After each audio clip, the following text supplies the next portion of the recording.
2 decades of institutional and humanitarian action.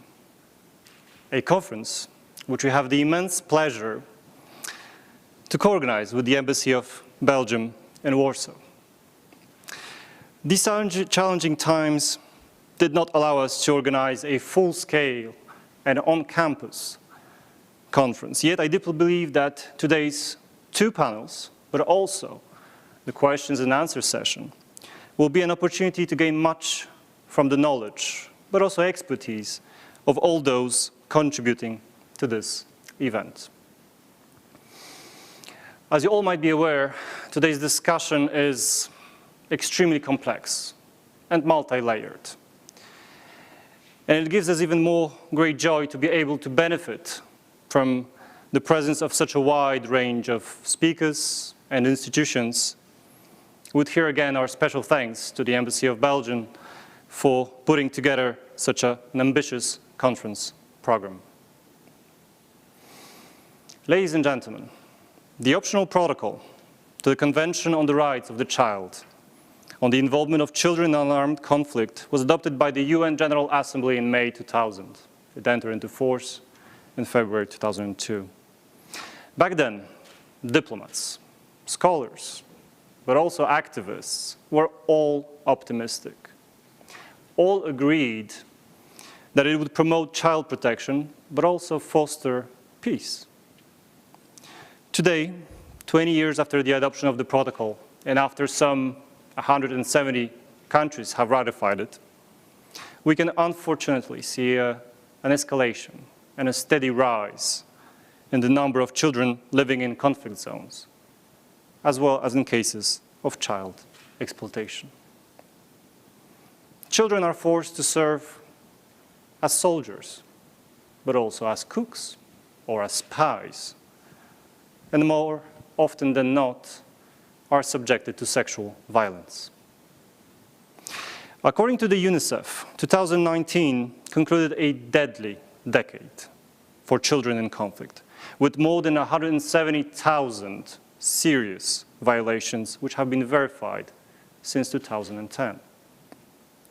This is a critical sign of the suffering and anguish that children endured and will continue to if we are not able to address these very issues. Ladies and gentlemen, I would like to also underline that today's launch of the conference from the very premises of the College of Europe here in Nathalie does not result from a fruit du hasard. There's no coincidence in that. Indeed, Nathalie has been for many years now host to activities as a hub of academic excellence in the developments and the relations between the European Union on one side and its immediate or wider neighborhoods. The very same neighborhoods where many of the issues discussed today still remain of great concern.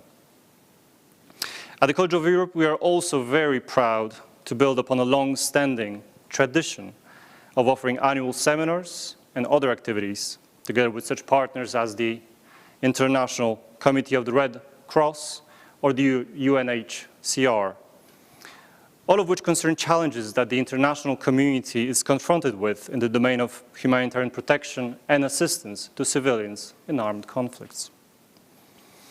So before giving the floor to His Excellency Luc Jacobs, Ambassador of Belgium to Poland and Lithuania, let me once again welcome you all very warmly, hoping that this conference can regenerate momentum and shed light on a troublesome situation concerning child protection in armed conflicts.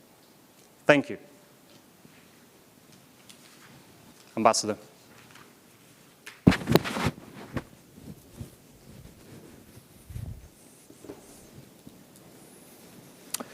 Good afternoon, everybody. As always, it is not only an honor, but also a professional delight to work together with the College of Europe, this distinguished center of learning. And I am very, very happy that we, even in times of Corona, we managed to set up this online conference. The reasons why we do it today has already been explained to some extent. Indeed, we celebrate the 20th anniversary of the optional protocol to the Convention on the Rights of the Child on the Involvement of Children in Armed Conflict. And the protection of children in situations of conflict is one of the priorities of Belgian foreign policy. As it has been recalled by our Minister of Foreign Affairs, Mrs. Sophie Wilmès, before our Parliament earlier this month. The objective of Belgium is to contribute to the effective protection of children affected by armed conflict. And in order to realize this objective, Belgium has been contributing since 2010 to the Children in Armed Conflict program of UNICEF. UNICEF, through this program, is implementing projects aiming, for instance, at assisting children affected by the conflict with temporary care and support to their integration. And since 2010, Belgium has already contributed up to an amount of 13 million euro to this program. There is also another reason why Belgium is very much at the fore, and Belgium has been very enthusiastically co-organizing this conference, because we are still, up to the end of this year, in our 2-year mandate as a non-permanent member of the Security Council. And in that capacity, Belgium has given primary attention to the thematic. It therefore came as no surprise that Belgium was designated as chair of the Working Group on Children in Armed Conflict.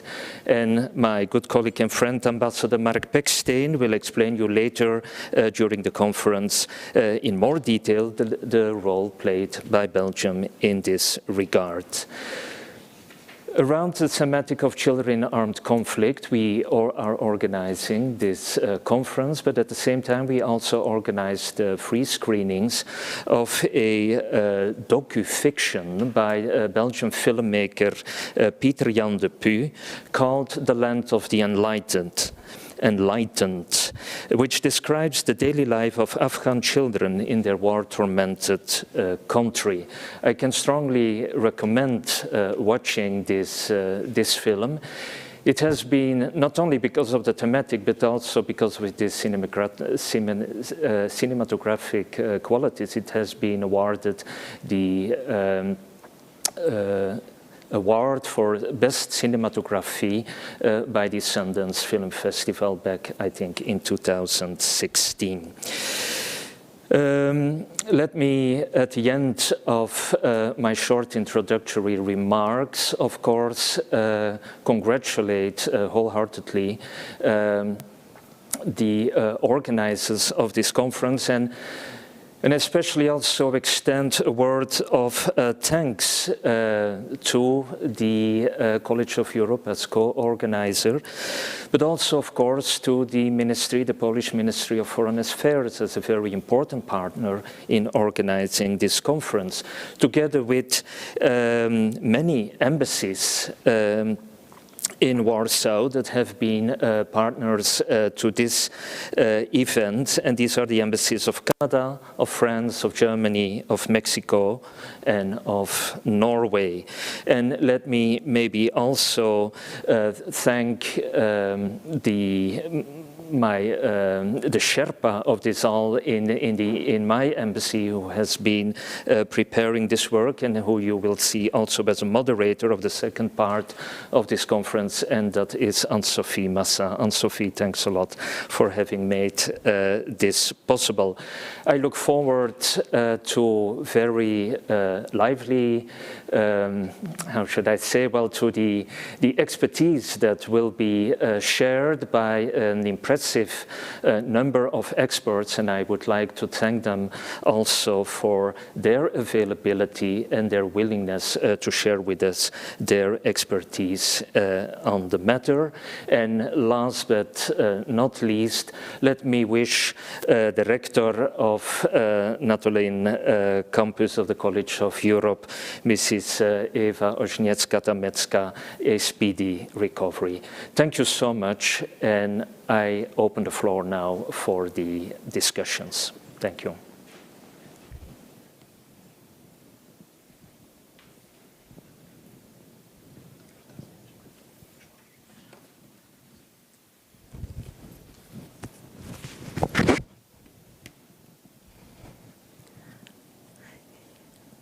Your Excellency, ladies and gentlemen, good afternoon and good morning and good evening, depending on where you are now. My name is Elżbieta Mikos-Skuza. I'm the Director of Studies in Humanitarian Action at the University of Warsaw, and at the same time I'm a visiting professor at the College of Europe here in Natolin. And I'm really very honored and very happy to be invited to address you with few remarks on the protection of children in armed conflicts, setting the scene, as it's mentioned in the program, and then to moderate the first panel of this conference. One of the reasons for my enthusiasm is the relevance of the topic, of this topic for the program of the second semester here at the College of Europe, as has already been mentioned by Mr. Paweł Michalski. For many years, we've been organizing a seminar on international humanitarian law together with the International Committee of the Red Cross, and recently also with the Polish office of the United Nations High Commissioner for Refugees. And during this seminar, different aspects of protection and assistance in armed conflicts, including the protection of children, of women, of journalists, of medical personnel, of humanitarian workers, etc., are discussed. This academic year, the seminar will take place in April 2021, and it will be open for external participants. Therefore, together with our academic assistants, Mr. Brangel Dominici and Ms. Maria Breskaya, who actually is here with us, present here in this room, because she is also assisting us to coordinate this seminar. So we all would like to invite not only students from the college, but also other members of today's audience to consider the option of rejoining us in April. Another reason for which I'm happy to address you today is that, as a Polish citizen, I'm very proud of the achievements of the Polish diplomacy in the field of child protection today and more than 30 years ago. You may ask why 30 years ago. Today we are celebrating the 20th anniversary of the optional protocol on the involvement of children in armed conflict. But this protocol is additional to the Convention on the Rights of the Child that was adopted in 1989 on 20th November, which today is the International Children's Day. And this convention was adopted at the initiative of my country, of Poland. And its first draft was prepared by Polish diplomats and Polish academics. And today this convention is almost universal. It is ratified by or acceded to by 196 states, almost all states in the world. There are countless reasons for which children suffer in armed conflicts and for which they should be protected. Some of them have already been mentioned by Mr. Ambassador Luke Jacobs and by Mr. Paweł Michalski. Of course, the first and most obvious is to prevent the recruitment and participation in hostilities. This problem is addressed in international humanitarian law, customary rules and treaty rules. Particularly, it's addressed by two protocol additionals of 1977 that are additional to the Geneva Conventions of 1949 on the protection of war victims. Those issues are also addressed in the Rome Statute of the International Criminal Court, and actually the first case before the International Criminal Court was about child soldiers. They are addressed also in just referred to Convention on the Protection of the Rights of the Child and its 20 years old optional protocol on the involvement of children in armed conflict. But we should also protect children by addressing their other vulnerabilities in armed conflicts in order to ensure the continuation of their life as normal as possible, with their families, with access to education, to food, to clothing, to health care, to cultural environment, to protect their rights and dignity, to protect them against any abuses, including sexual exploitation, and to address their needs if themselves they are born out of sexual exploitation during armed conflicts, or if their other rights are violated. It's such a vast and complex topic. It has many dimensions, including institutional aspects and response and humanitarian activities. And actually, the objective of today's conference is to address actions undertaken both at the institutional and humanitarian level. The members of the first panel will share with us the reflection on the institutional dimension, particularly the United Nations framework, the role of the United Nations Security Council and its working group on children and armed conflict, which was formally established as a subsidiary body of the Security Council, the role of the United Nations Secretary General and the Office of the Special Representative of the United Nations Secretary General for Children and Armed Conflict, and the New York-based group of Friends of Children and Armed Conflict. Of course, there are many other agencies and programs that are involved in child protection, but we can't discuss everything during one conference. We are very lucky to have with us 5 diplomats. With us, I mean, unfortunately, not here in Natolin, but with us online on the screen. Diplomats from Belgium, from Poland, from Mexico, from Luxembourg, and from Canada. Experts with rich experience at the United Nations organization. Their bios and the program of the session are posted on the website of this event. Therefore, I would like to mention only briefly that as Belgium, as has been mentioned by Mr. Ambassador, is a current chair of the Working Group on Children and Armed Conflicts. So our first speaker will be the Belgian Ambassador Mark Pekstein de Buitswerve, who is the current permanent representative of Belgium to the United Nations office in Geneva, and previously the permanent representative of Belgium to the United Nations office in New York. And during as we are aware that Belgium is an elected member of the United Nations Security Council till the end of the year. Mr. Pekstein, in the month of February 2020, so a few months ago, held the position of the President of the Security Council. His talk will be followed by the presentation by Mr. Paweł Radomski, Director of the United Nations and Human Rights Department at the Polish Ministry of Foreign Affairs. Previously, Mr. Radomski held the position of Deputy Permanent Representative of Poland to the United Nations office in New York. Then we'll have the pleasure of listening to Mr. Roberto de León Huerta, who is a member of the Mexican Foreign Service, Deputy Director General for Peace and Security and Political Affairs at the Mexican Ministry of Foreign Affairs.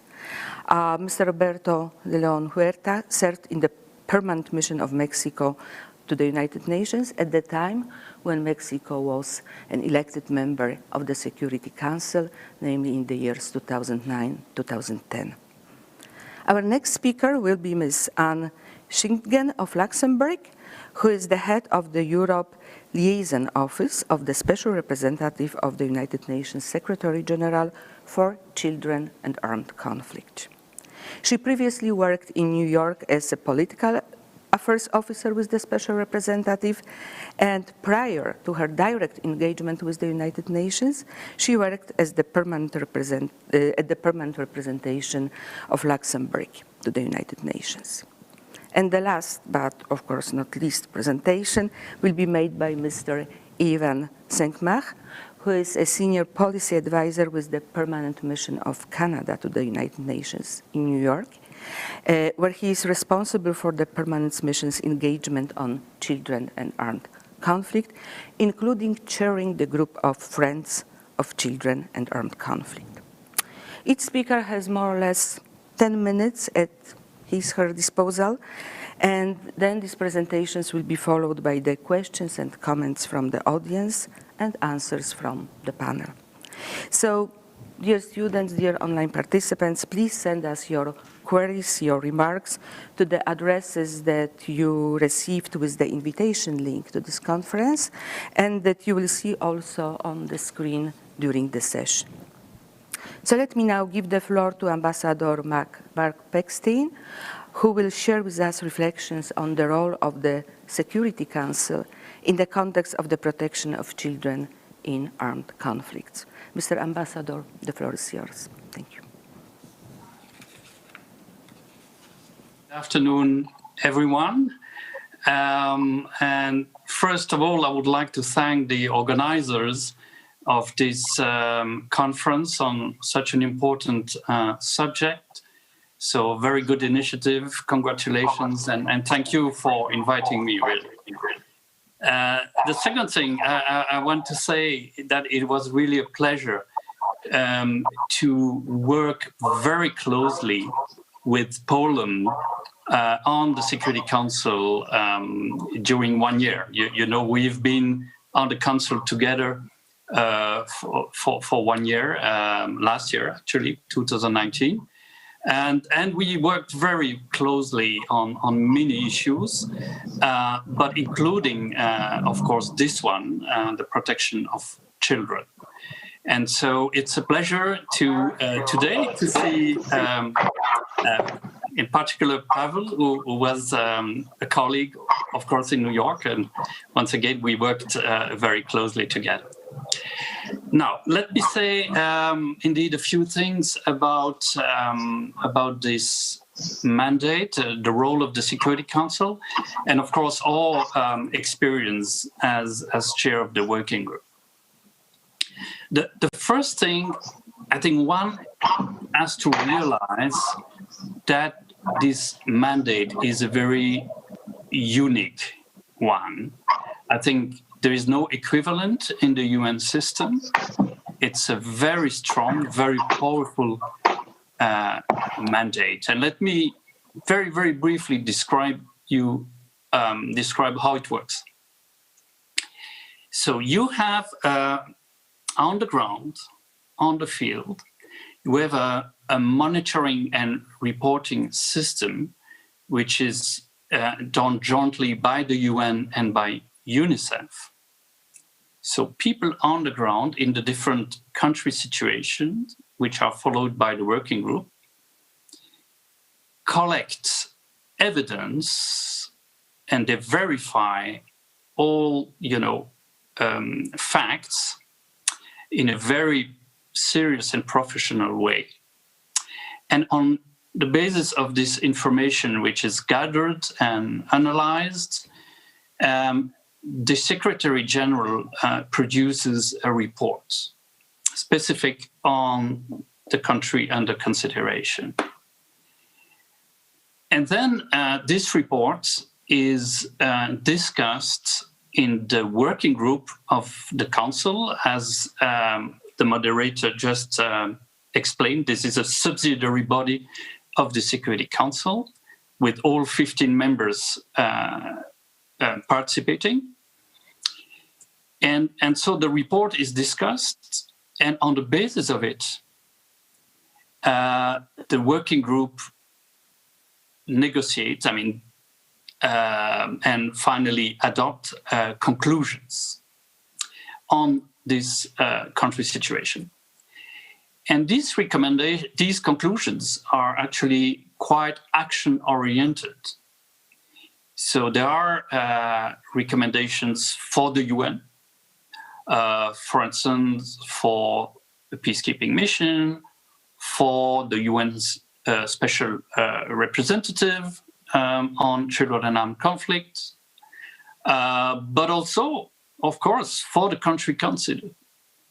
And so that takes the form of a declaration, of a statement, but also, for instance, it could be a letter sent by then the president of the Security Council to the country concerned, asking them to do, some things to address the situation and try to improve protection for children. And so, with the authority of the Security Council, that's a powerful message. And of course, the working group works on the basis of consensus. We don't vote in subsidiary bodies, so we have to find consensus within the group.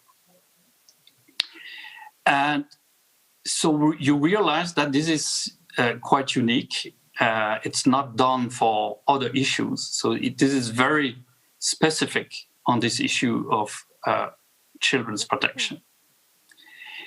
And I think that today we would not be able to adopt such a strong system. I think that is the reality. I think we were very lucky at the time that, the configuration, the geopolitics at the time were such that it was possible to adopt it.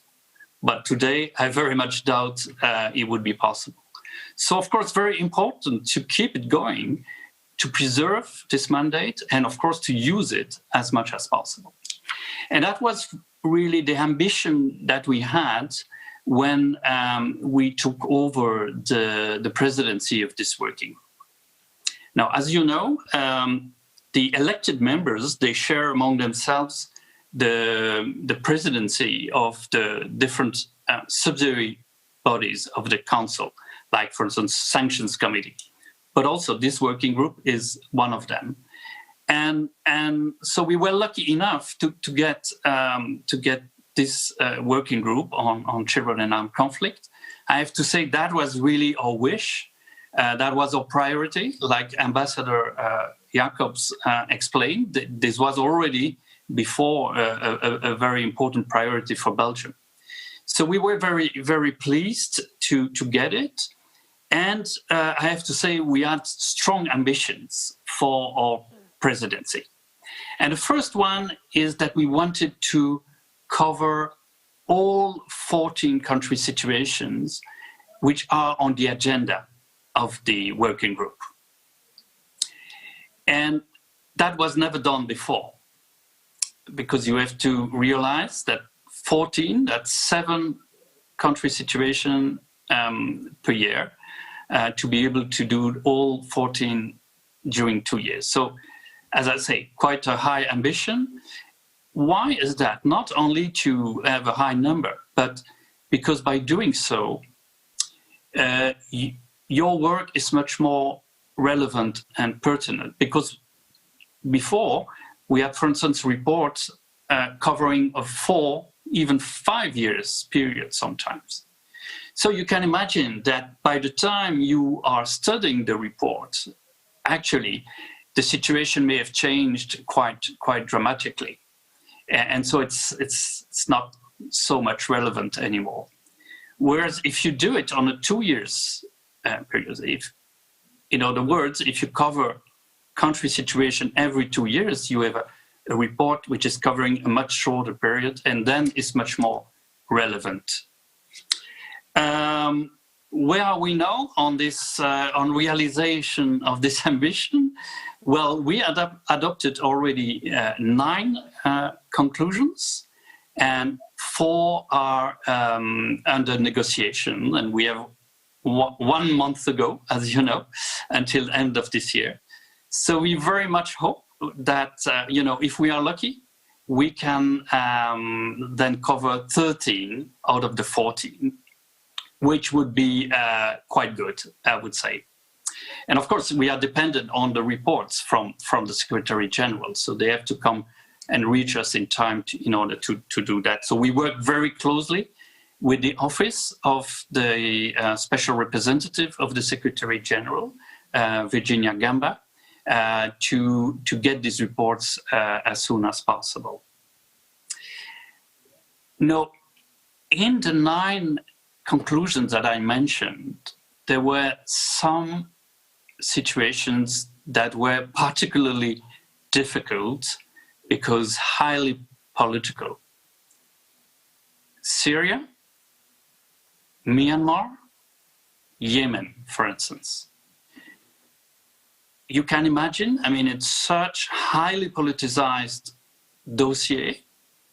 To reach consensus within the 15 members of the Council is extremely difficult. I think Syria, for instance, we had to negotiate for almost 6 months before we could get consensus. But we did. And I think that is a very important signal that yes, even if the Security Council itself is totally divided on Syria and unable to adopt any resolution, yet on the issue of protection of children, we were able to reach consensus, the 15 of us. So I think that is a very, very strong message, and a positive one, really. Then our second ambition was to also not only adopt conclusions, but also look at follow-up of previous conclusions adopted by the working group before. And for that, we launched the practice of having VTC meetings with peacekeeping missions on the ground and team working on the ground on the protection of children, to look with them, you know, what was the stage of implementation of those conclusions. And we usually did that just, you know, a few weeks or a month before the renewal of a mandate of a peace operation.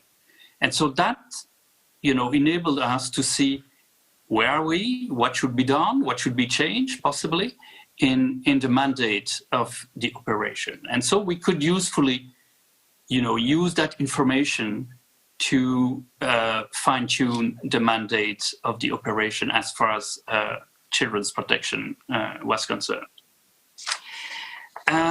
Then we also organized during our presidency in February this year high-level event on children and armed conflict on the occasion of the adoption of guidance on mediators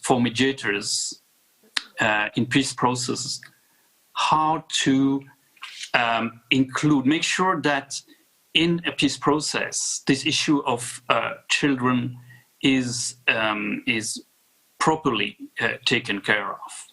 And that high-level meeting, we had the honor of having our king, the King of the Belgians, coming to the council and speaking on behalf of Belgium. So that was also quite unique. I think that was the first time ever. So we were very proud of that. And the idea, of course, was to underline the importance that this issue has. And a presidential statement was adopted on this occasion. Then we organized also a country visit last year in Mali with members of the working group. So a real field visit that enabled us to really see, you know, the reality of the work that is being done, the challenges that exist, meeting with also NGOs, but also with the member of the military, all the officials involved in this question. So very concrete, also very interesting. And once again, it's a signal that the Security Council is coming, for a few days in a country on only exclusively on this issue of protecting children. Unfortunately, of course, this year, normally we should have had another trip. Of course, that was not possible. Finally, yes, our idea was that this issue of children should not be limited only to the working group, but that we should mainstreaming into the work of the Council itself. So every time there was a debate, a briefing on a country situation, we were always very attentive to also include, for instance, in our national statement, issues regarding children. And we were, of course, encouraging other delegations to do the same. As I said, I already mentioned that the issue of mandate of peacekeeping operation, that is very important. Make sure that in the mandate there are relevant provisions that enable work being done on children's rights, on children's protection. That's very concrete and that's very important. Finally, because I don't want to take too much time, of course, we also did a lot of outreach vis-à-vis the civil society, NGOs, etc. So I will stop here. Of course, I'll be happy to answer questions, if any. But let me conclude by saying that this was certainly for me personally a privilege, really, to be able to chair this working group. I hope we were able to make a little progress on this very, very important issue. Thank you.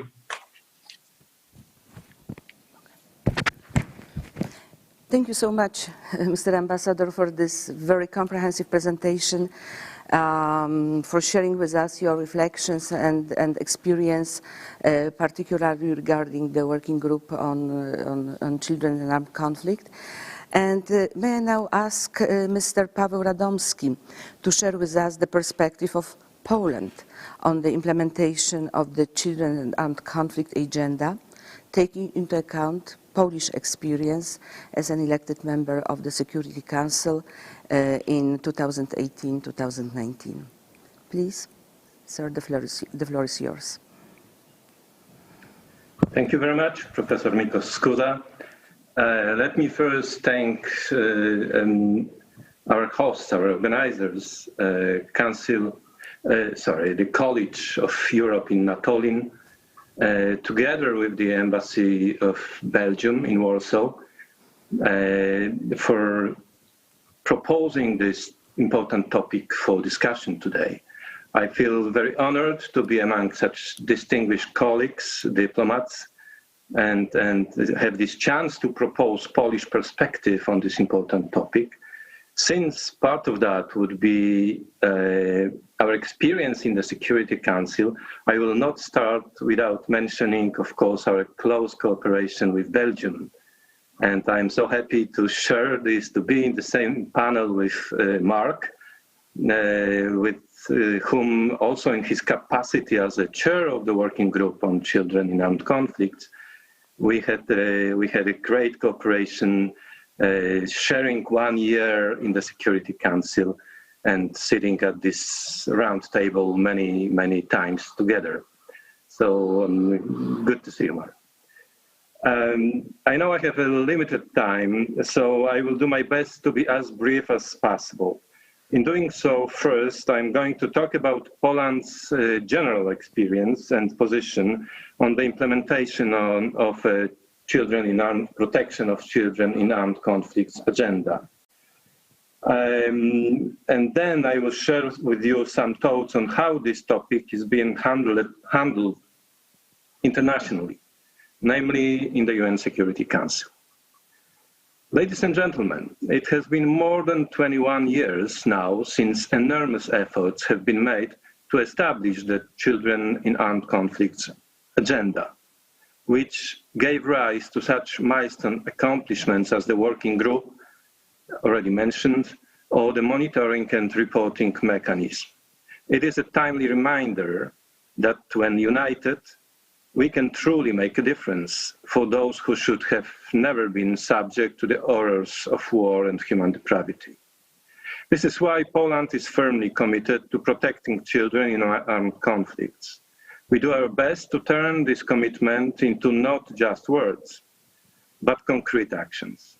In this regard, we use the UN Security Council membership that I already mentioned to focus on conflict-related child protection issues.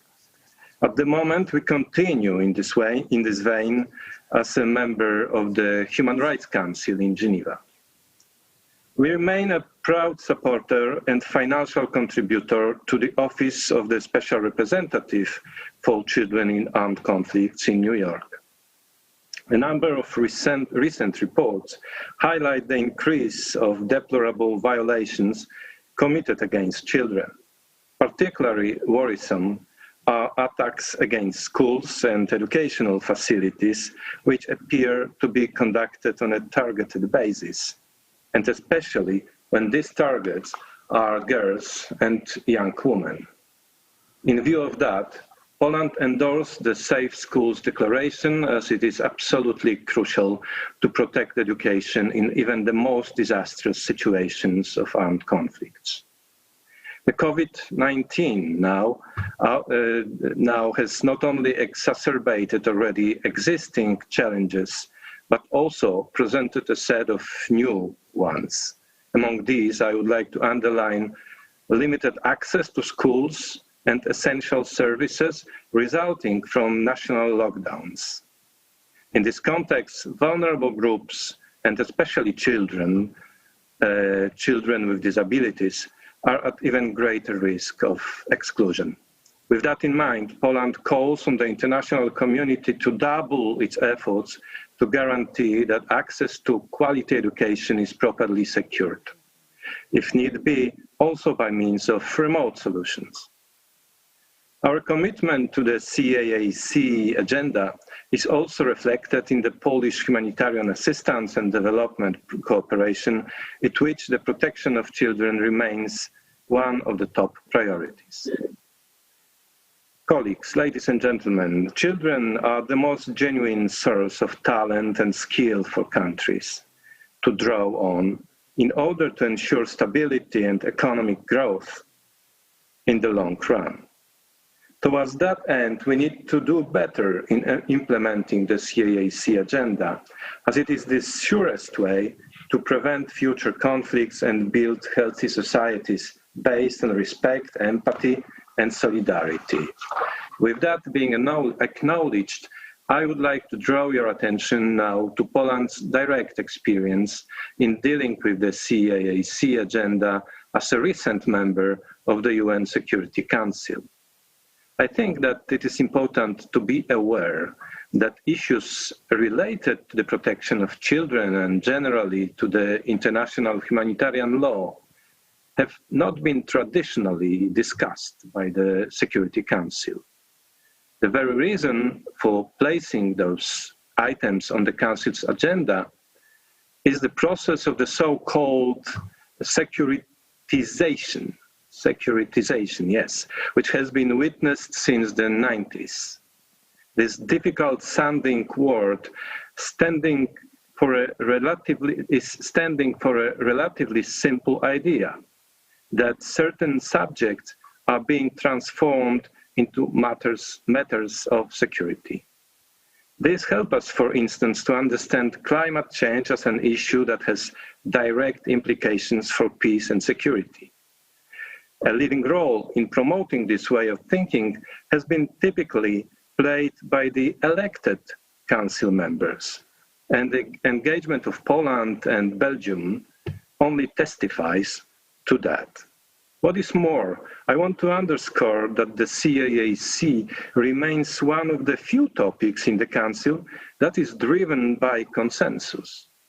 In the last 20 years, there has been an evident increase in the importance of the agenda, mainly due to the greater awareness of international community that the use of children in armed conflict is a flagrant violation of international law. Poland, as the country that proposed the draft text triggering the negotiations that led to the adoption of the Convention on the Rights of the Child in 1989, as Professor Mikos Skuza already mentioned, and as a pioneer in advocating children's rights in general, was very much engaged in pursuing the implementation of the CAAC agenda as a recent member of the UN Security Council. Upon our initiative, during the first Polish presidency in the Council in May 2018, an area formula, informal meeting of the Security Council devoted to this issue took place. Its aim was to discuss experience of 4 African countries, namely Chad, Côte d'Ivoire, DRC, and Sudan, in the implementation of their action plans to end and prevent serious violations of the standards concerning the protection of children in armed conflict. During our second presidency in the Council, it was in August 2019, we did not lose focus, of course, on the CAAC agenda, and we organized an open debate of the Council on this issue. In order to enhance the visibility of this event, our foreign minister decided to go to New York and to preside over discussion.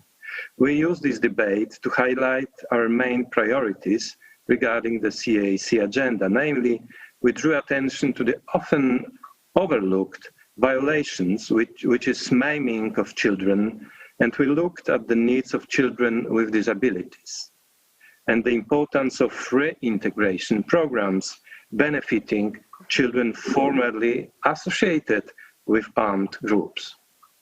When it comes to reintegration programs benefiting former child soldiers, less than 4 months later, at the end of November 2019, together again with Belgium, but also with Peru and the United Kingdom, we organized an area formula meeting dedicated to this very topic.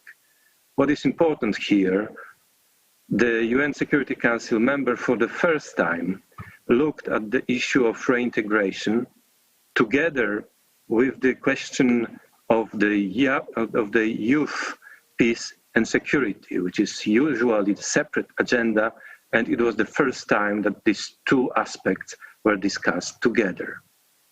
It is also worth mentioning that the Security Council Resolution 2475 on situation of persons with disabilities in armed conflict, which has been initiated by Poland alongside with the UK, we looked as well as the needs of children with disabilities.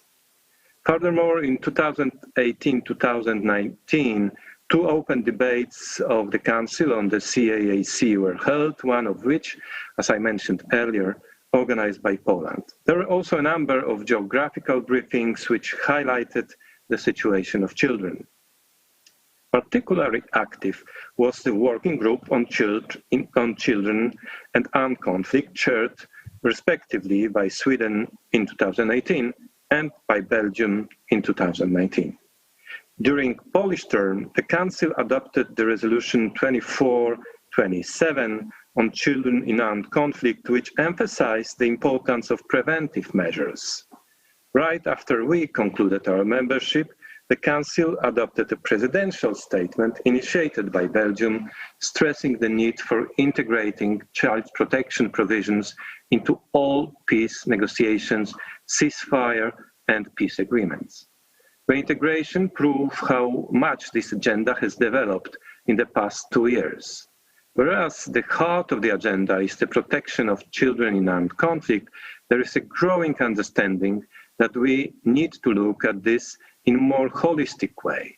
taking into account the wider humanitarian, peace-building, development nexus, and prioritizing the protection and empowerment of children affected by armed conflict in the post-conflict recovery and reconstruction process. Let me also recognize a crucial role of civil society organizations, active both in the field and in New York, in advocating for the protection of the rights of the child in armed conflict. We benefited very much as a member of the Security Council from their first-hand experience and their strong commitment. So, all things considered, there was a constant progress in the advancement of the CAAC agenda in the Council during our term. What makes me optimistic about the future of this agenda is that it is also supported by all permanent members. This means that it will only grow in prominence regardless of the upcoming changes and composition of the UN Security Council membership. And with this optimism, let me conclude my presentation. Thank you for your attention. Thank you very much, Mr. Radomski, for sharing with us this perspective of Poland and actually taking into account numerous activities that you mentioned that were organized at the initiative of Poland. If you don't mind, I would like, I'm just having it with me, the publication that was issued after this public debate. I don't know whether you can see it, I hope so. After this public debate of 2nd August 2019. There are quite a few publications after the Polish membership in the Security Council. I guess there are publications after all members, I mean memberships of other states, but well, what I can share with you is this cover page of this one. Well, so thank you so much. And now to continue with the United Nations Security Council as a forum of debates and conclusions, I would like to ask Mr. Roberto de Leon Huerta about Mexico's experience in the Security Council Working Group on Children and Armed Conflict. Sir, the floor is yours.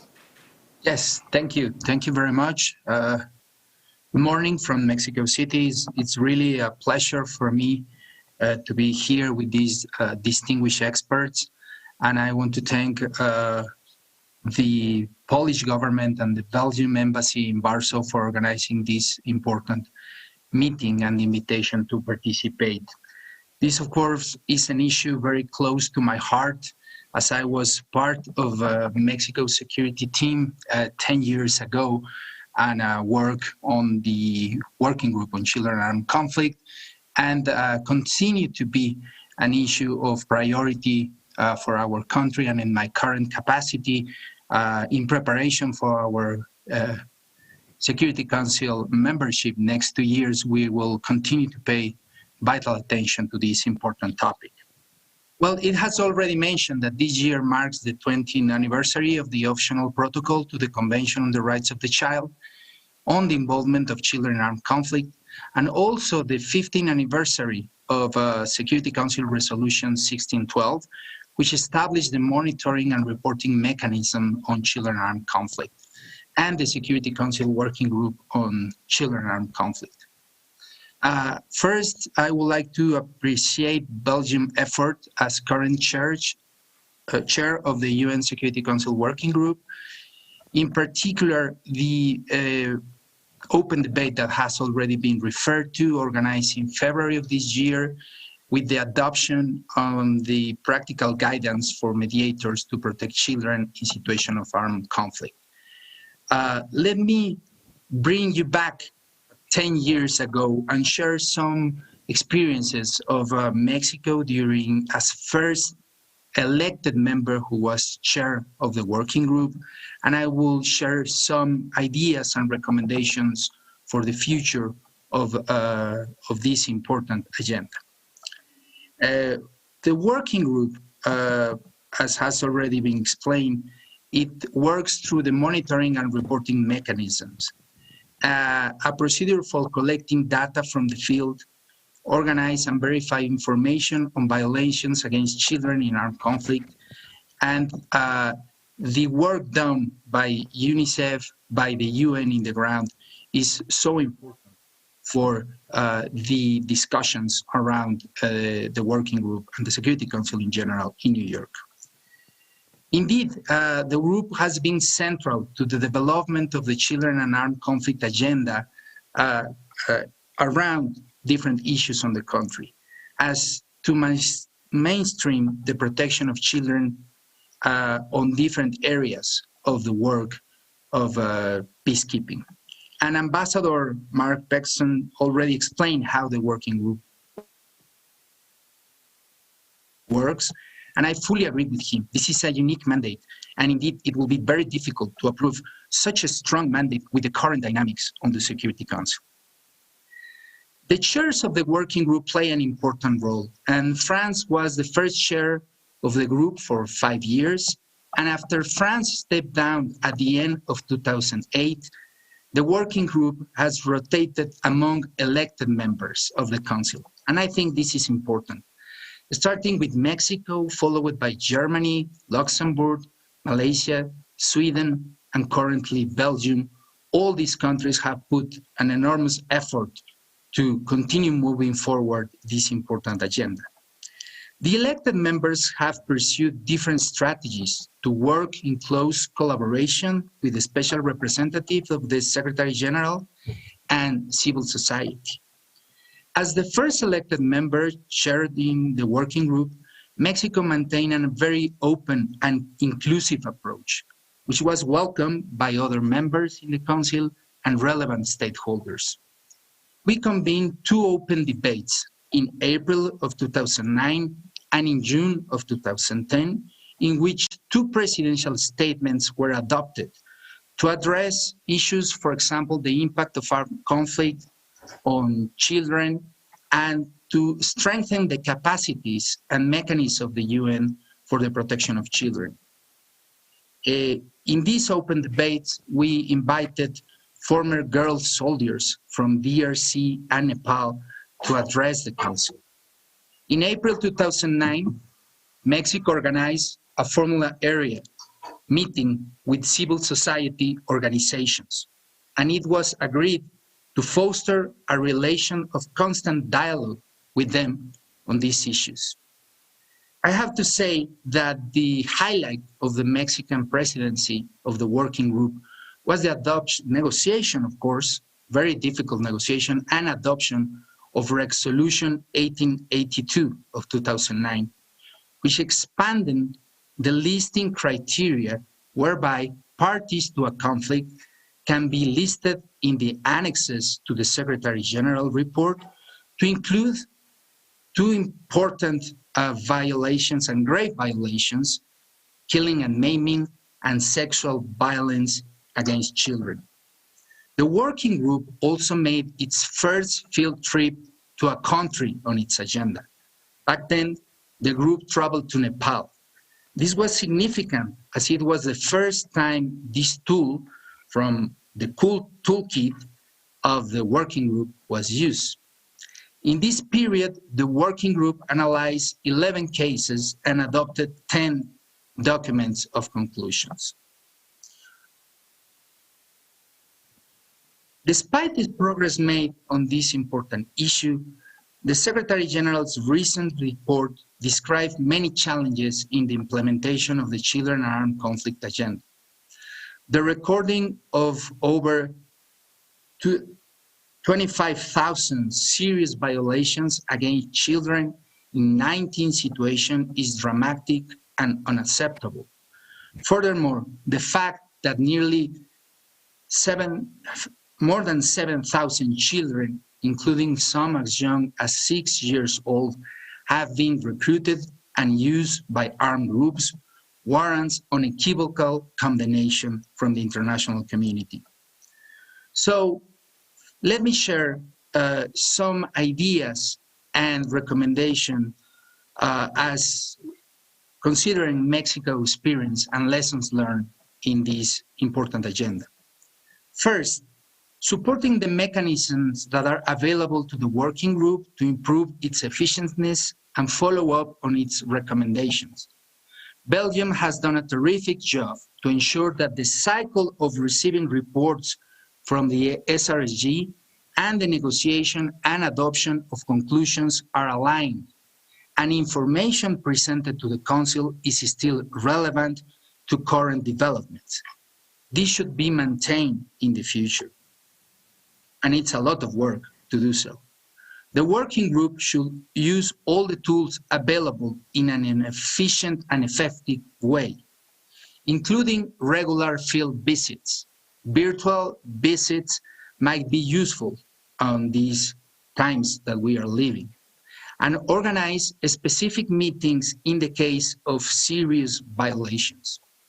The Security Council must continue to strengthen the mandates of peace missions for the protection of children by deploying advisors and establishing reintegration and assistance programs in collaboration with other UN bodies.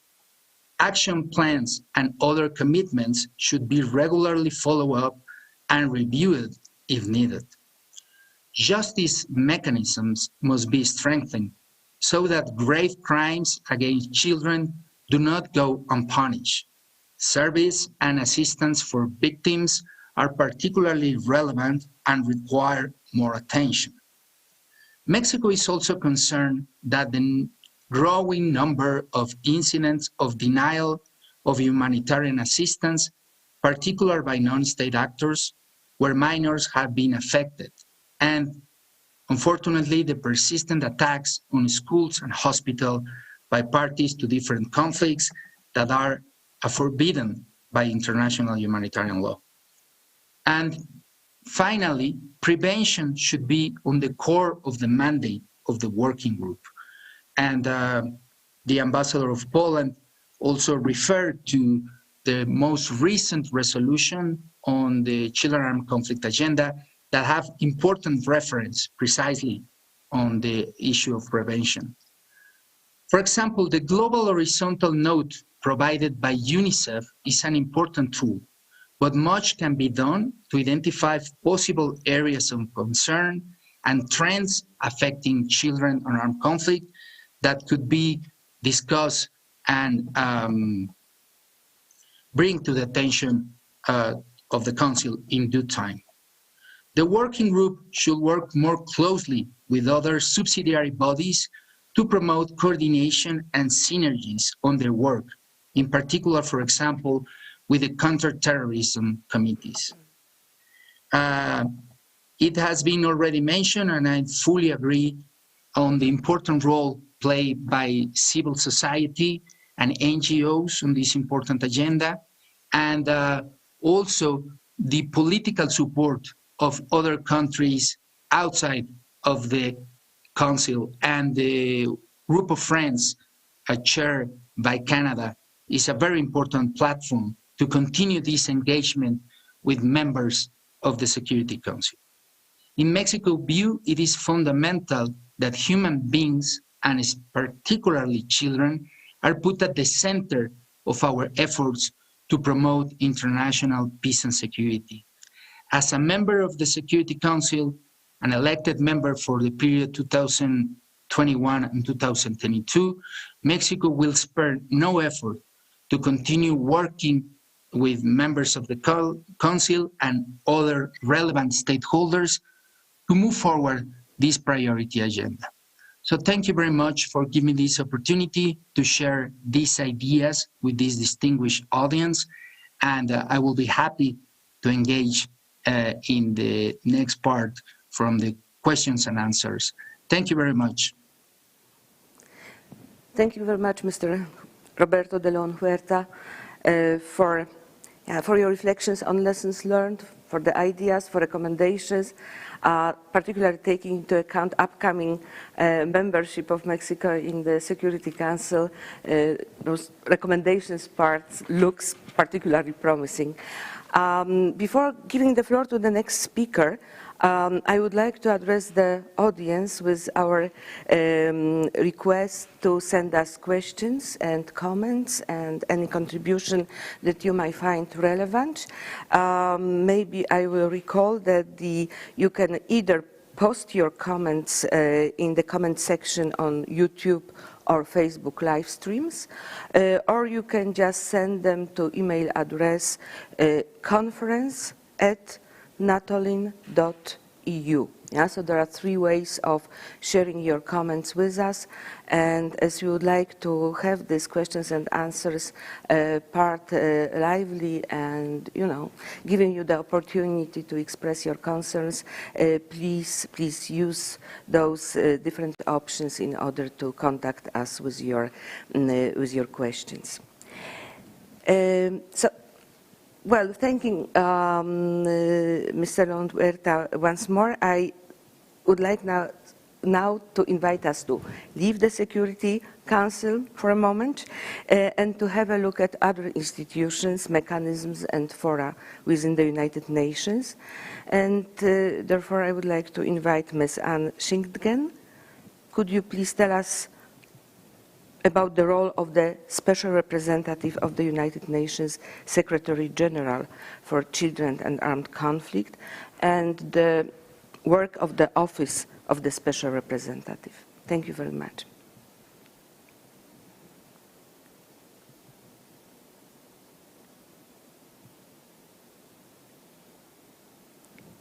Ms. Anne Schinkgen?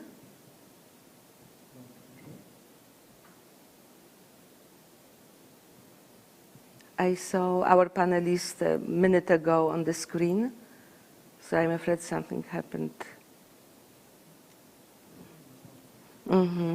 So maybe while waiting for Mrs. Schinkgen and her reflections on the role of the Special Representative, I will invite Mr. Ivan Senkmach to introduce to us another forum within the United Nations, namely the Group of Friends.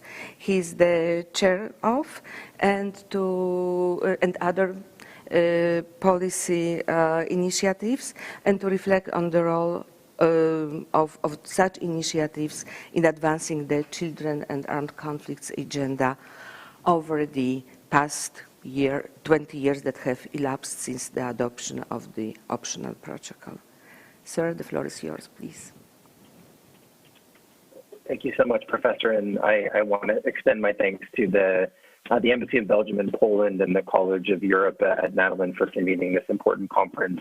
I mean, it's just been remarkable to hear the breadth of experience that we have on this issue from our colleagues, Ambassador Pechstein, our colleague from Poland, from Mexico.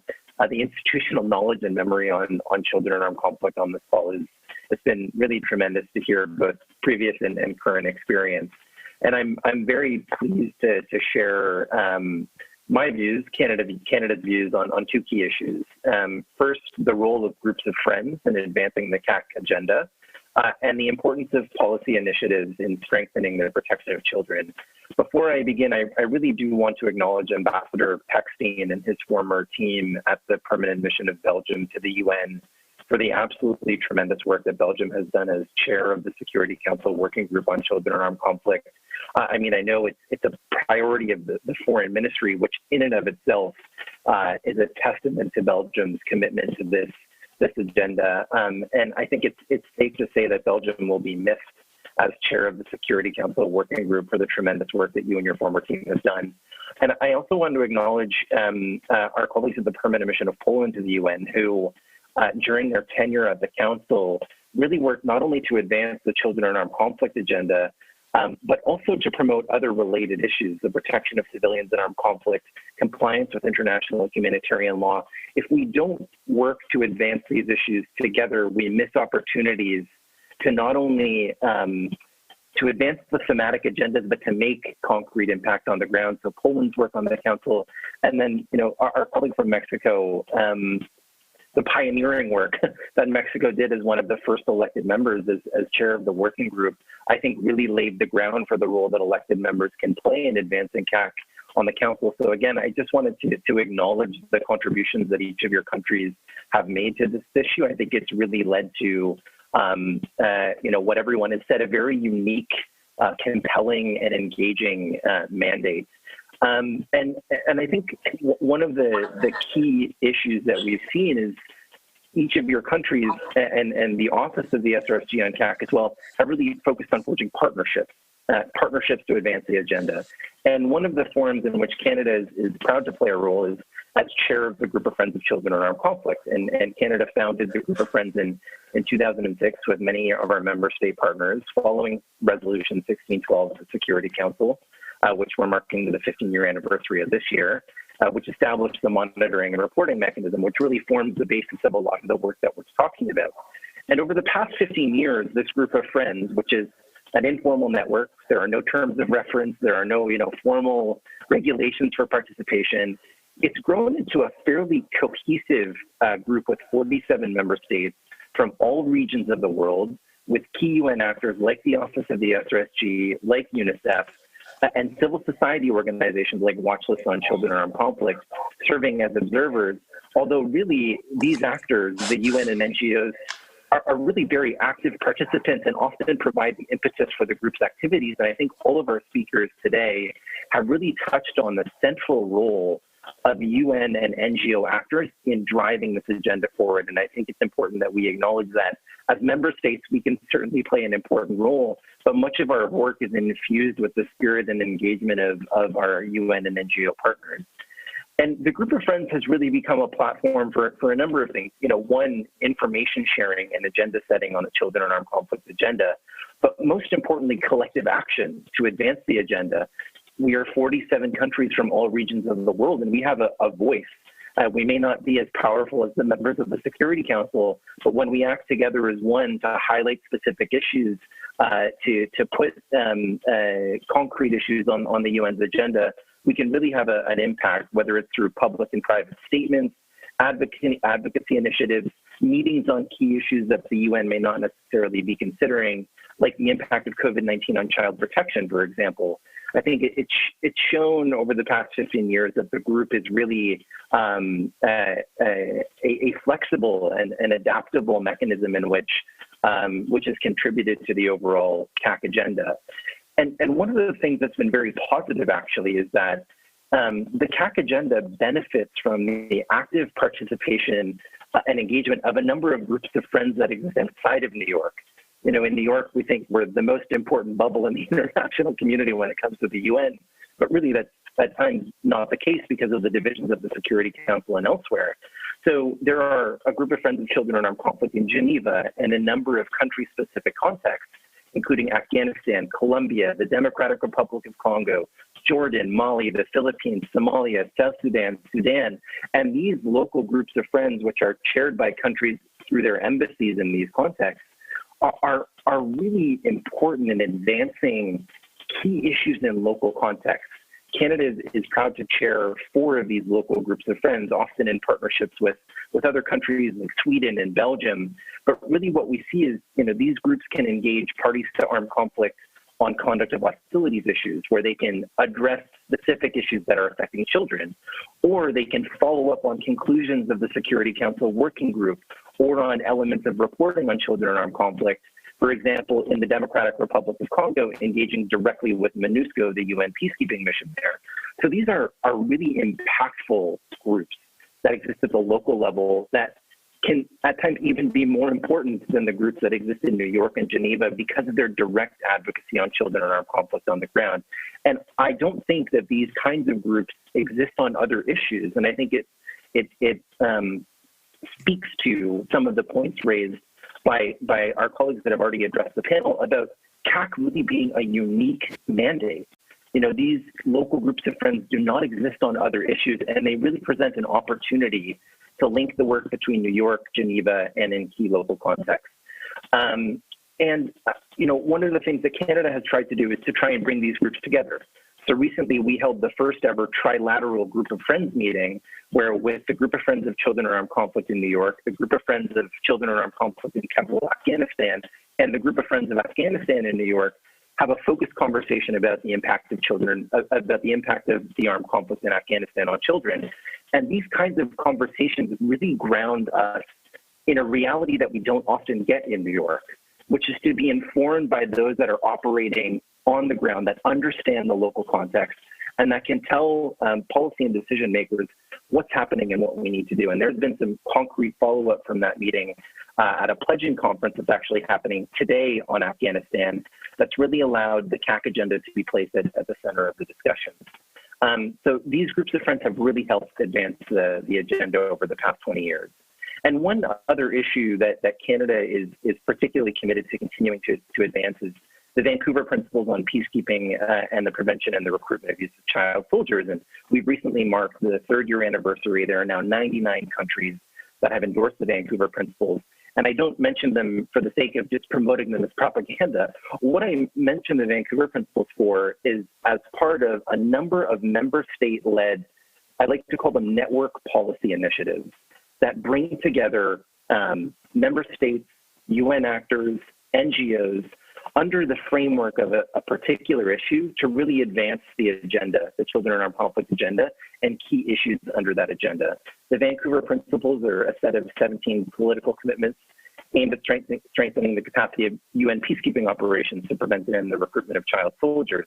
But you have other initiatives like the Safe Schools Declaration, the Paris Principles and Commitments, and these kinds of initiatives led by member states, supported by the UN, supported by NGOs working on CAC, child protection, and children's rights, have really broadened and deepened our understanding of key issues like attacks on education or the recruitment and use of child soldiers.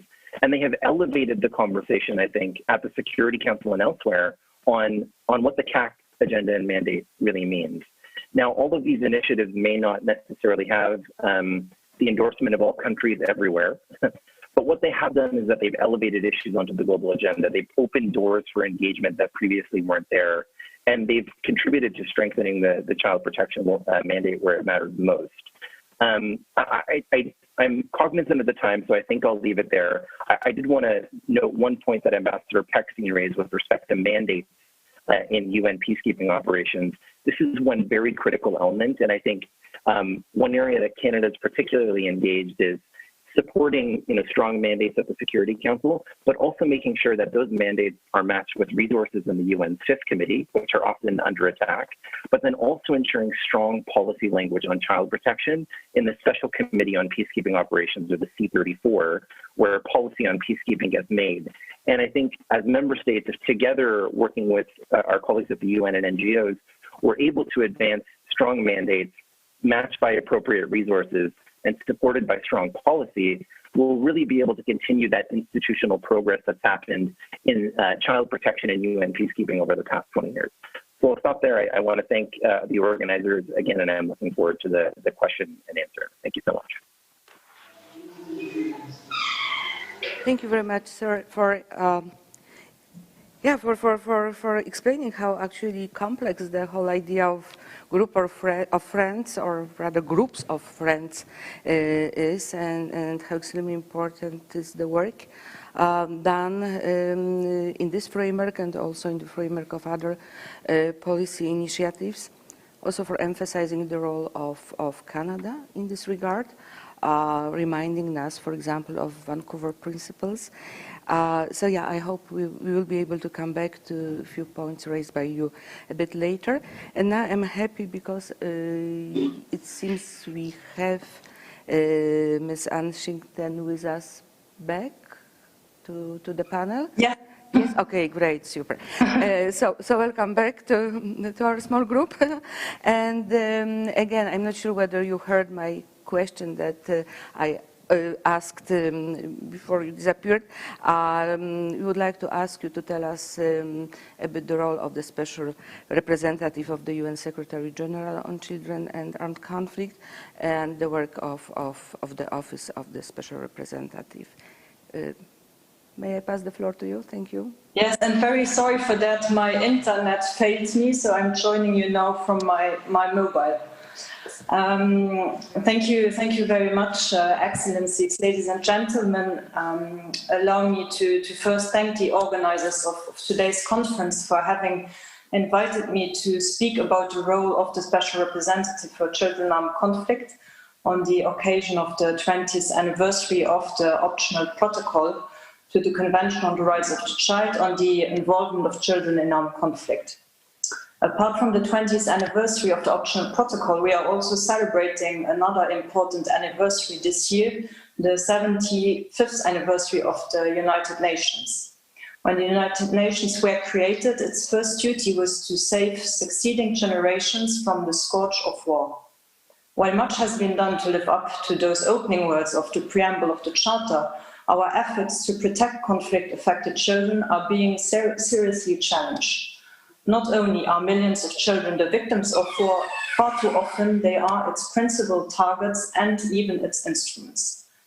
This is as true today as it was 25 years ago, when the international community came together to bring the protection of children affected by war the attention it deserved.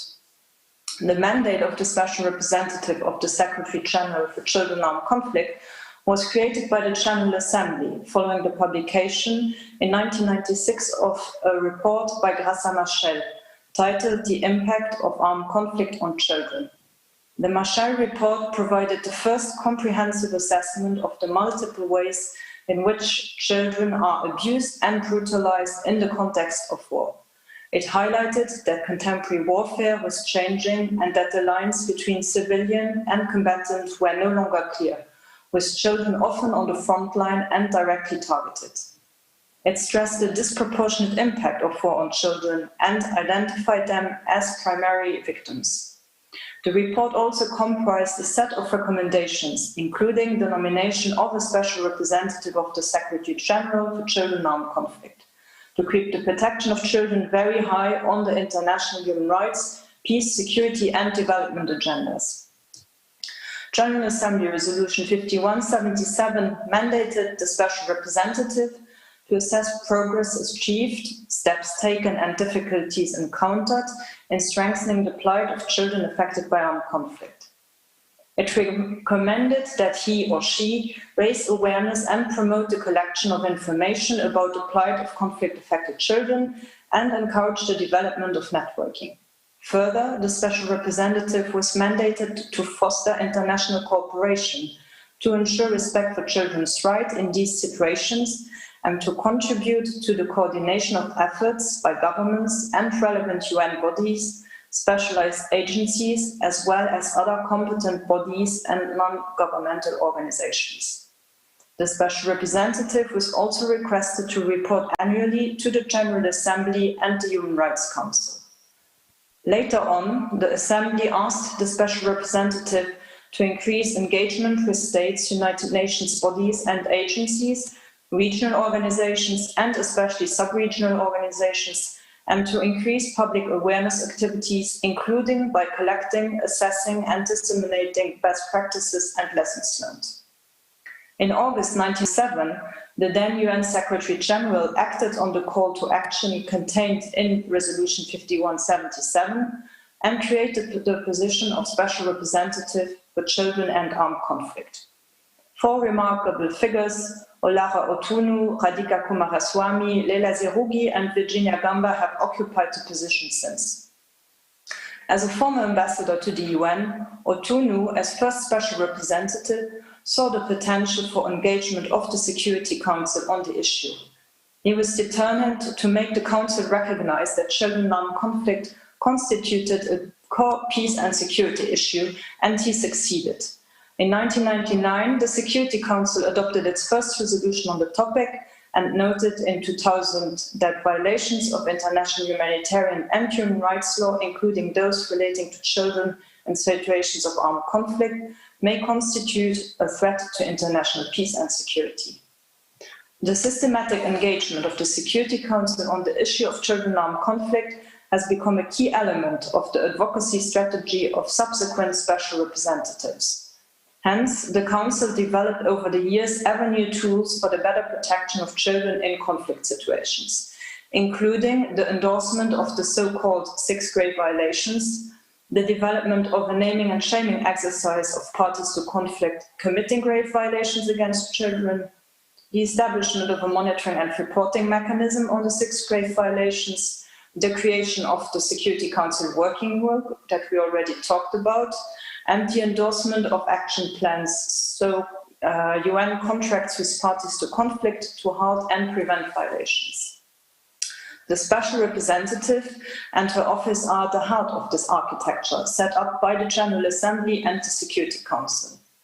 Within this framework, the work of the Special Representative must be viewed in the context of a division of labor between advocacy and operational actors. The Special Representative does not conduct operational activities or program development on the ground, such responsibility resting mainly with UNICEF, the Department of Peace Operations and the Department of Political and Peacebuilding Affairs, as well as with civil society organizations. The Special Representative articulates ideas and proposes initiatives that are implemented by operational actors. Further, she provides advice and guidance for UN partners in the field and travels to countries concerned in order to support their efforts. The Special Representative uses every opportunity to engage with parties to conflict, both armed forces and non-state armed groups, in support of actors on the ground for the adoption of measures and commitments to end and prevent grave violations against children.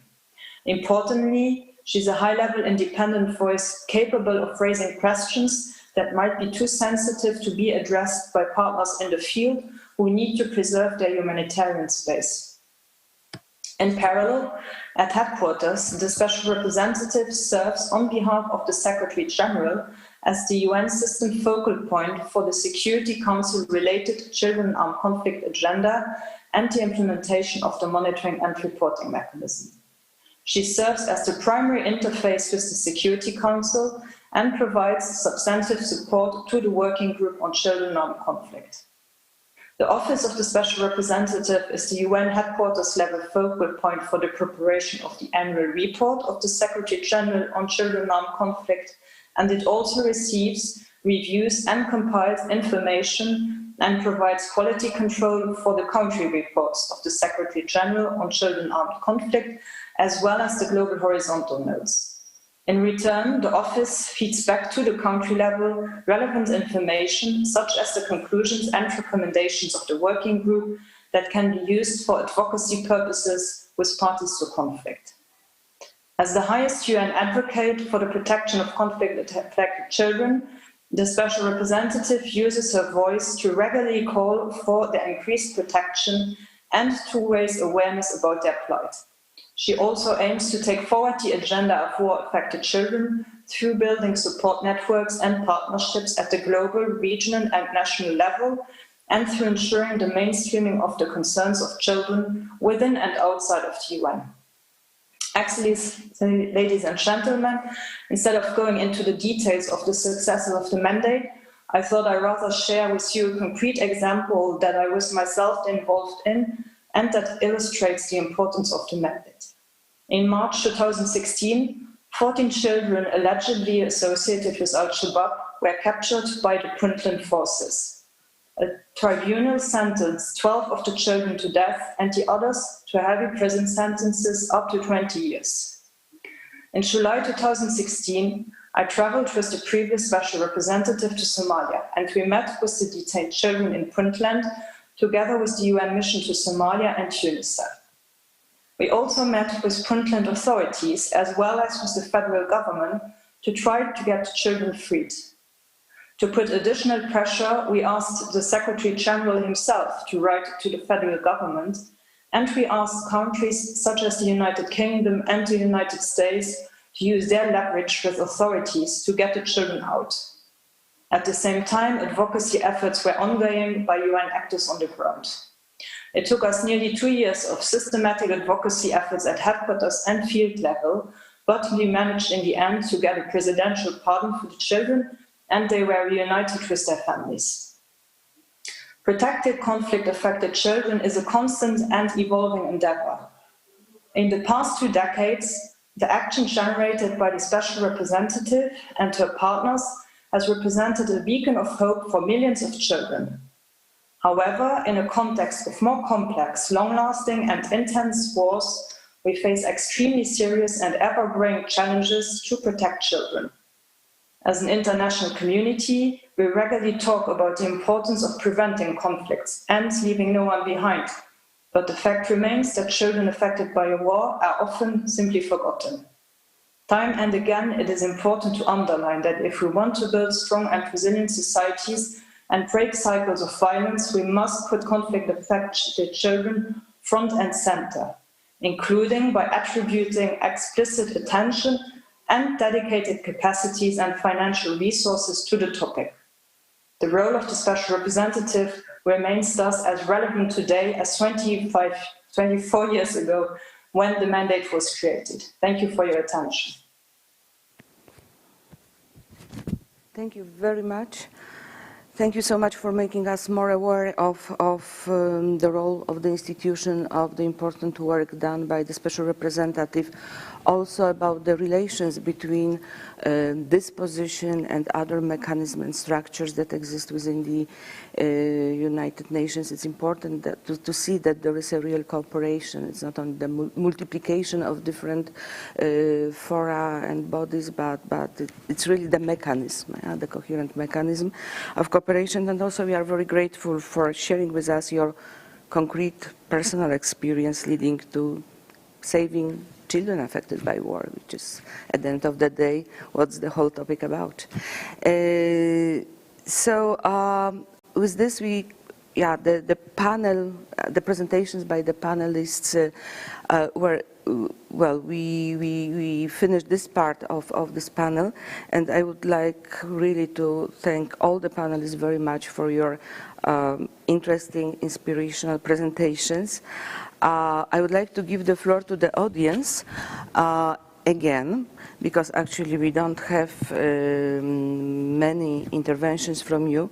There are some questions asked that I will actually refer to the next panel. We coordinated with Ms. Anne-Sophie Massab because they would fit rather to the next panel. So apologies to Ms. Teresa Veretara. Please be patient. Your question will be answered a bit later.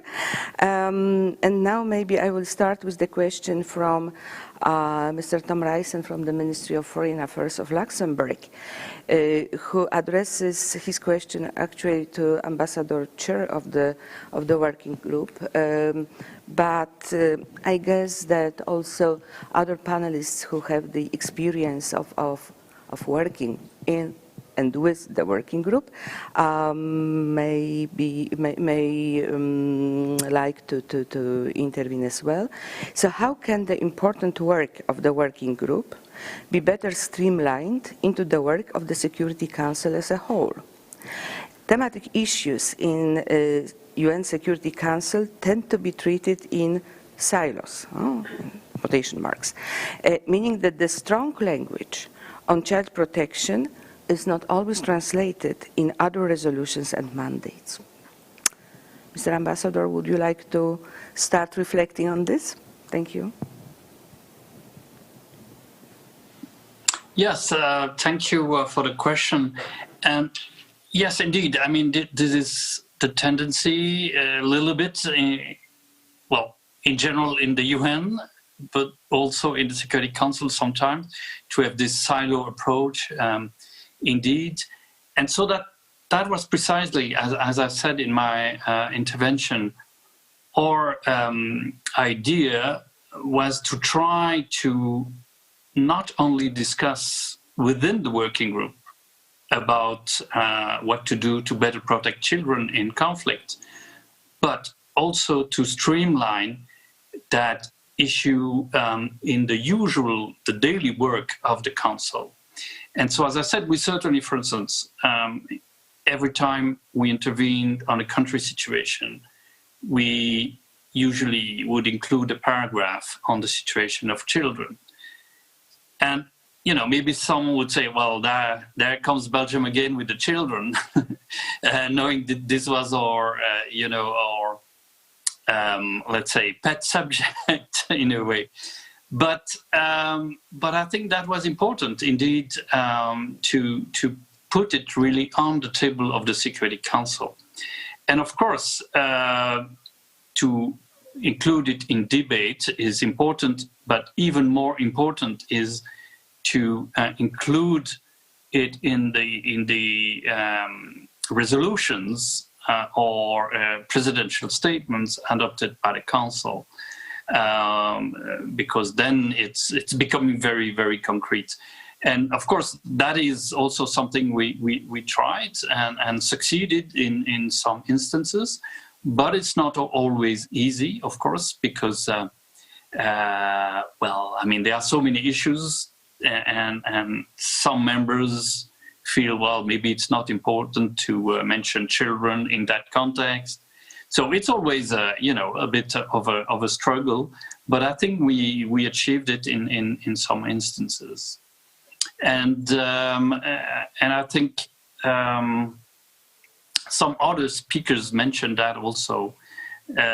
Very important for a mandate for a peacekeeping operation to include, you know, very clear provisions on, for instance, having children's rights protectors within the mission. And then even more important also is to make sure there is enough money then to finance those positions. And that those are discussions in the Fifth Committee, which are indeed very important too. So I think it's possible to mainstream the issue, to break a bit these silos, and that is what at least we have tried to do. Thank you very much. I don't know whether other speakers would like to add some comments on this. Please. I'd be happy to jump in unless others have an answer. But I think to further Ambassador Pechstein's point, we actually have a very concrete and recent example of this that Belgium and others at the Council led on. You know, the situation in Afghanistan right now is one of the deadliest for children in the world. Over 3,000 children killed and maimed in 2019, according to the report from the Secretary General.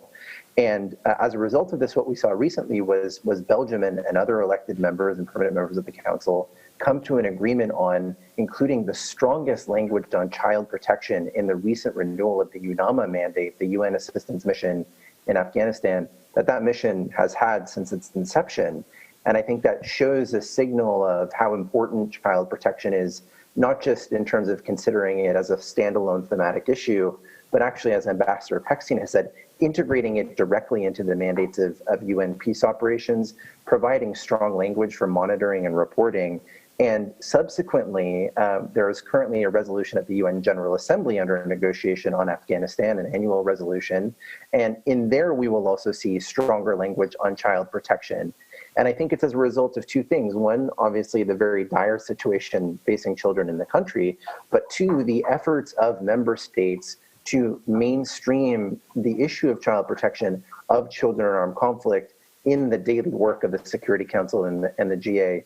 So really all I'm saying is that what Ambassador Pechstein is referring to, you know, it is very difficult at times given the political situations at the Council and the General Assembly, but it is possible, and it does take a commitment and hard work, but it can happen to remove some of those silos across the various bodies of the UN in very concrete ways. Thank you.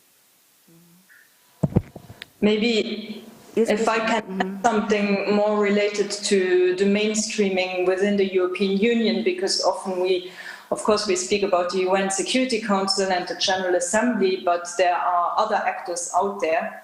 And it's one of the reasons why our office decided to open also a liaison office in Brussels, to also advocate for an enhanced mainstreaming of the issue of children in armed conflict in the decisions of the European Union in their external policies that affect children. I give you the example of the EU, who has EU training missions in Somalia in Mali and in the Central African Republic. Those three countries are on the children and armed conflict agenda. In Somalia, the training mission is training an army that is listed by the United Nations for child recruitment and killing and maiming. In the Central African Republic, they are building and training a new army. So we think that it is crucial to make, for example, sure that in those training missions, elements on child protection and specific child protection training is included. And of course, to get those elements included in the trainings, it also needs to be similar than in the UN and the Security Council resolutions. It needs to be included in the Council conclusions of the different working parties within the EU. So I think when we talk about mainstreaming, it's also very important to look also at other actors than the UN, the Council and the General Assembly, but also to try to advocate with other actors that are important in the field of peace and security, and that also have leverage on parties to conflict. Thank you very much.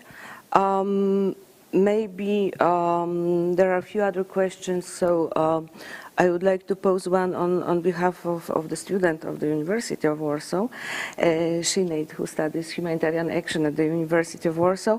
And I understand that this question is addressed to Ivan Senkmach, because it's about the group of friends.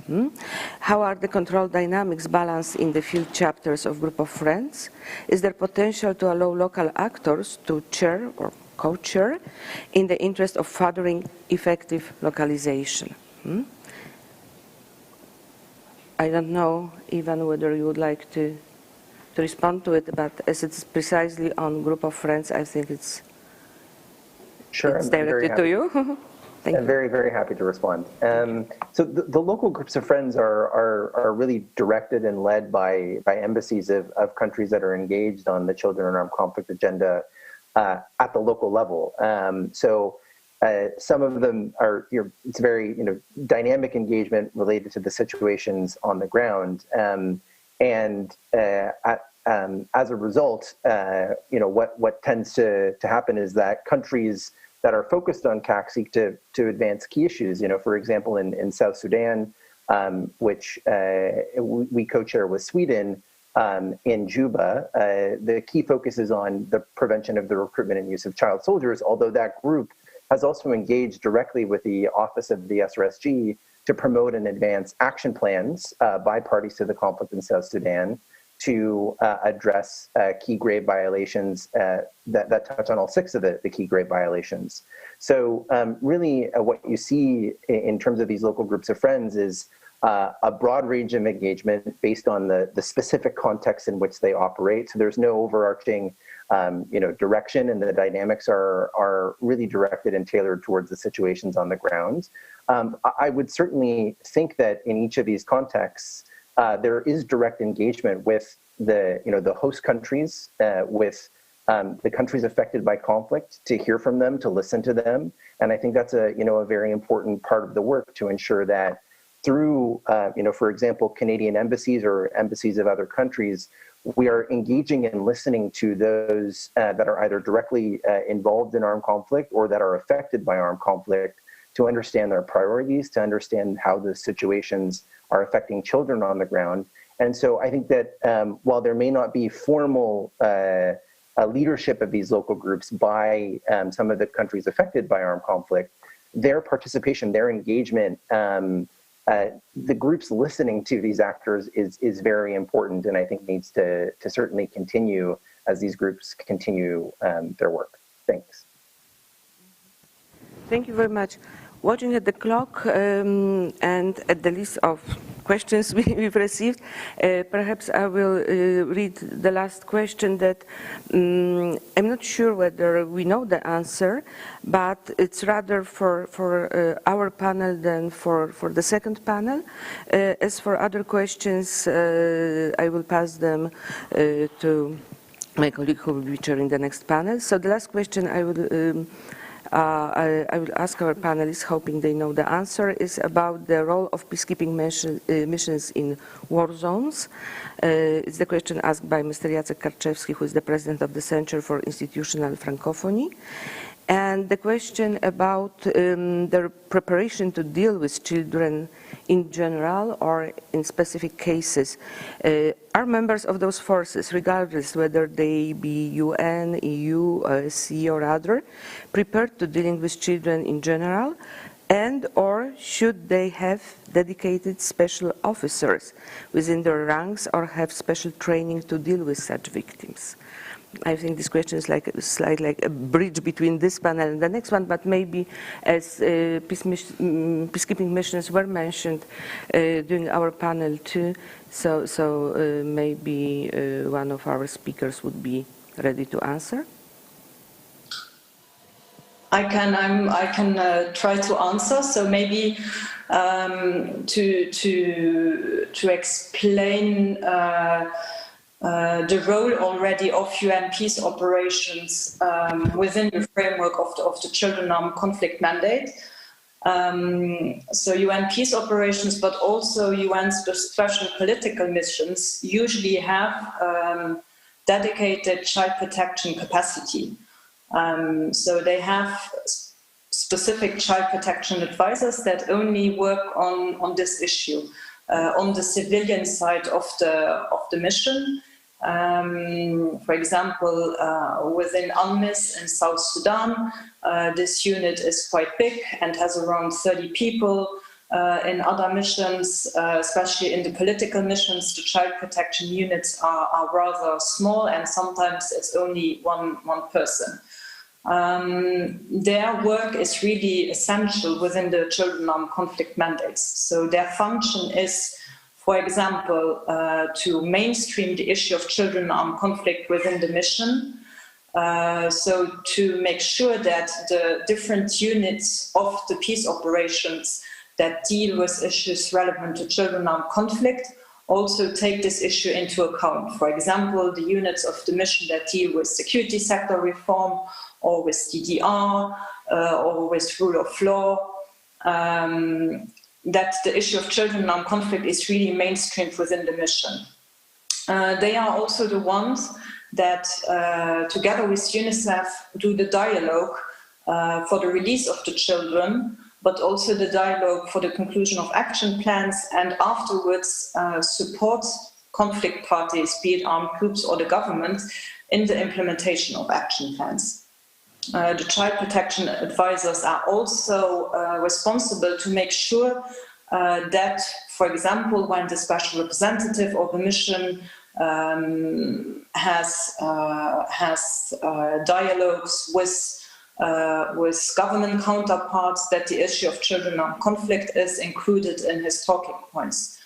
And very important also for peace operations, the child protection advisors are in charge of providing child protection training, not only to the civilians of the mission, but also to the military contingents and to the police contingents. So that's only a few of the roles that child protection advisors have within UN peace operations. As it was also mentioned before by several of the other briefers, is one of the issue is with budget constraints, many of the child protection posts have been cut, or child protection functions have been merged with other functions, which of course often results that the dedicated attention and specific focus on the issue doesn't exist anymore. And maybe also to mention that the UN, so there are specific trainings, pre-deployment trainings for UN troop contributing countries, but also for the police contingents on child protection. Within UN missions, there are force commanders directive on child protection. Usually they have, on the military side, they have child protection focal points down to the down through all the levels of the military chain of command. So that's for the side of the UN. With the EU training missions, it's something that doesn't exist for the moment. I think for the moment they have human rights advisors or human rights focal points, but no one specifically dealing with the issue of children in armed conflict. However, in the new EU Human Rights Action Plan that was adopted by the Council a few days ago, there is new language that specifically mentions child protection training alongside international humanitarian law training. And so this could also have been an impact on the human resource side and might push also the training missions to boost their capacities in terms of child protection.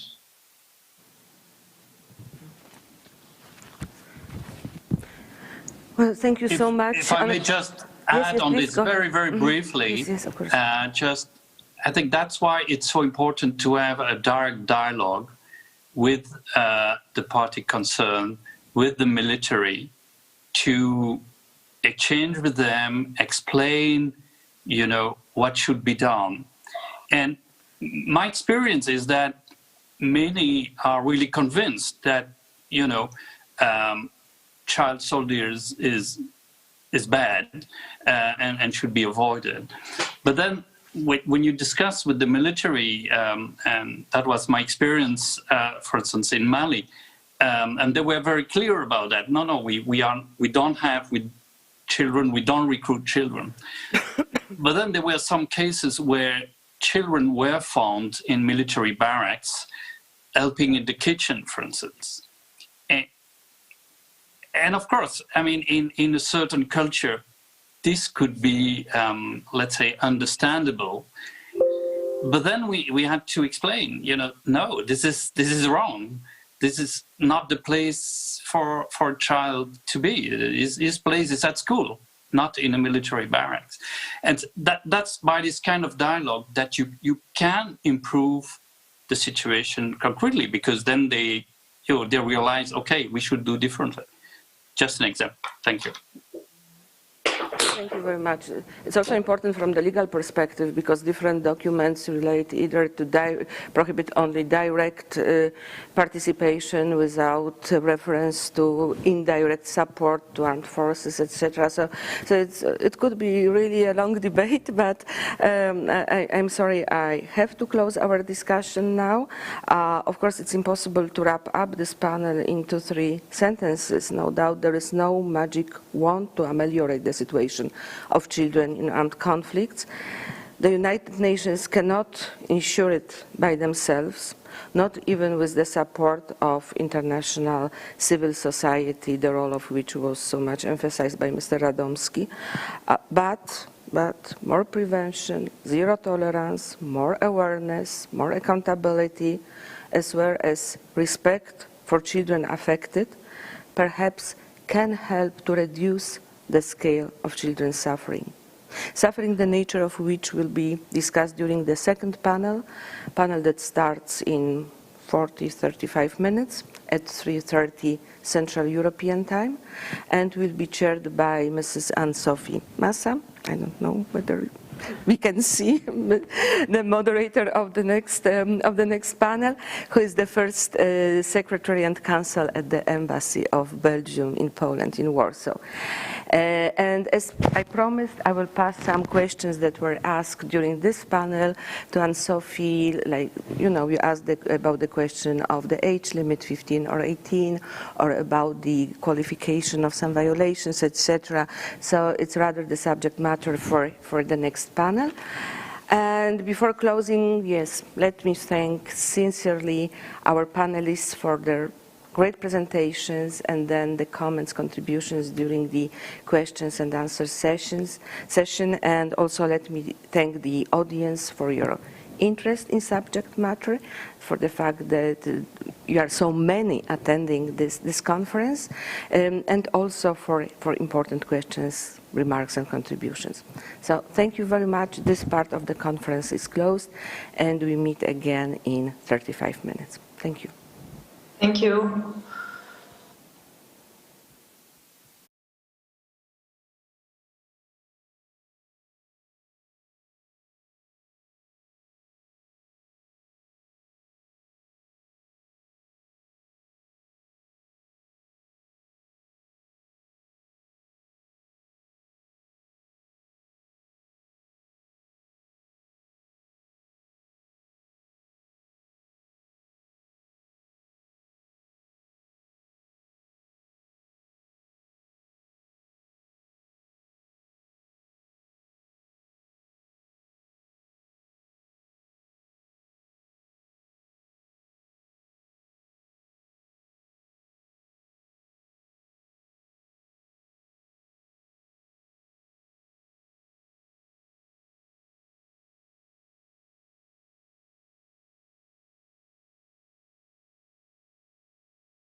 Ladies and gentlemen, welcome back to this conference organized by the College of Europe in Natolin and the Embassy of Belgium in Warsaw. During the first panel, we concentrated on the institutional dimension of the protection provided to children in armed conflict. And now I would like to invite you to turn with me to the second panel, who will look at the humanitarian responses provided on the field. And to this end, I would like to introduce the first panelist, Siri As-Roustad. I will briefly introduce her. She is a PhD she has a PhD in political science from the University of Trondheim, and she is a researcher professor at the Peace Research Institute Oslo, also called PRIO, as well as a lecturer at the Norwegian University of Life Science. Her research interests are, among others, conflict-related to conflict trends and dynamics, ceasefires, natural resources and conflict, human consequences of conflict, and the geography of conflict. Her work has appeared in journals like World Development, Political Geography, or Journal of Peace Research. In addition, she has also edited 2 books. Siri, are you with us? Yes, can you hear me? Yes, I hear you very well, and the floor is yours. Thank you. I'm sorry about the not very good quality of the camera. Wasn't quite working with me. I have a PowerPoint that I'd like to share with you, so let me just do that. See?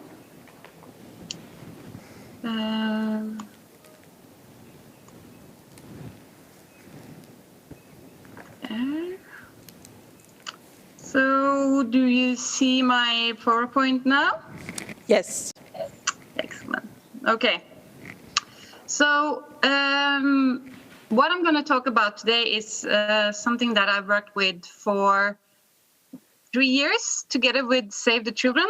And what we've done is to calculate the number of children that are at risk of conflict. And the reason why we're talking about the risk at conflict is that calculating the number of children being killed in conflict is quite difficult and not very reliable. And we also think that it's more useful to know which children are at risk and where are they. So it's easier to aim humanitarian actions to them. So this is let's see. So this is, as I said, something that we work with together with Save the Children. And their reports on Stop the War on Children. And the latest report was, in fact, released on Friday, on the 20th, also presenting our data. So when we talk about conflict, we usually talk about conflict countries. And we talk about it in a way that it's conflict in the entire country. But that is rarely the case. So in the map that you're seeing now, the beige countries are countries that have conflict in some form. And not only just civil wars, but also non-state conflicts or one-sided violence.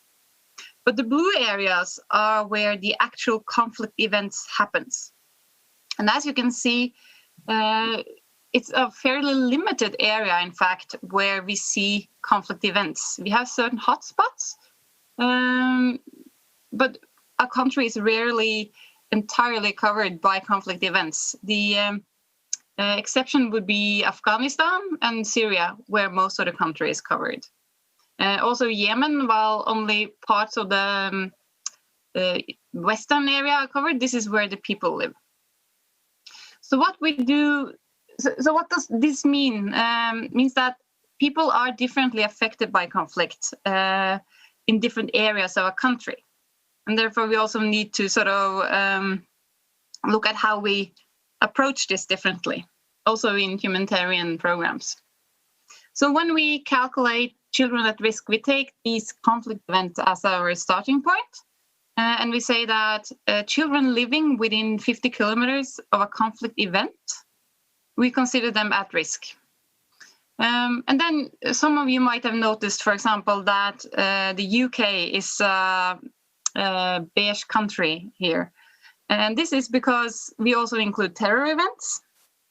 We also see Mexico. That's because we also include drug wars, so conflict between different drug cartels. And we think that children who live close to these events as well do get affected by conflict. Not in the same way as someone living in a war zone, what we can normally consider a war zone, but I'm sure children living in London are affected by the fact that there are terror attacks in the city they live. That's why we also include these. So if you have any question about how we actually calculate this, I'm more than happy to talk about that, but I think it's more interesting to look at what we actually find.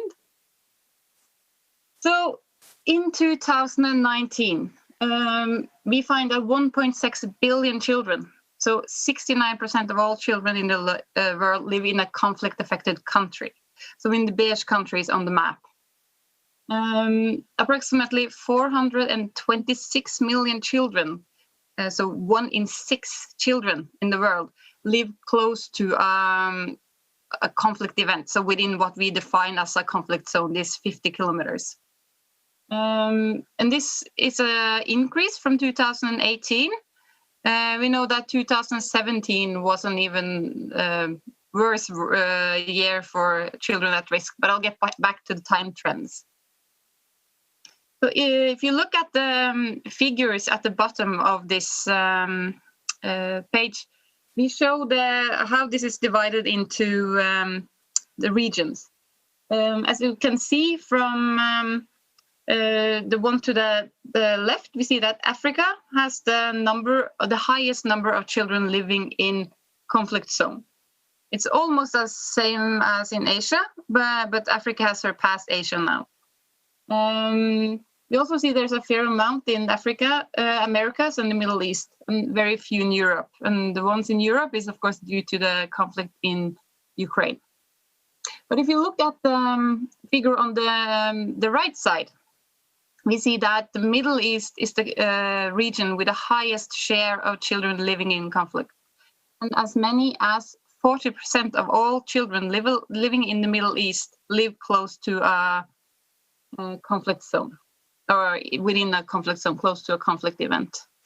In Africa, the same number is around 30.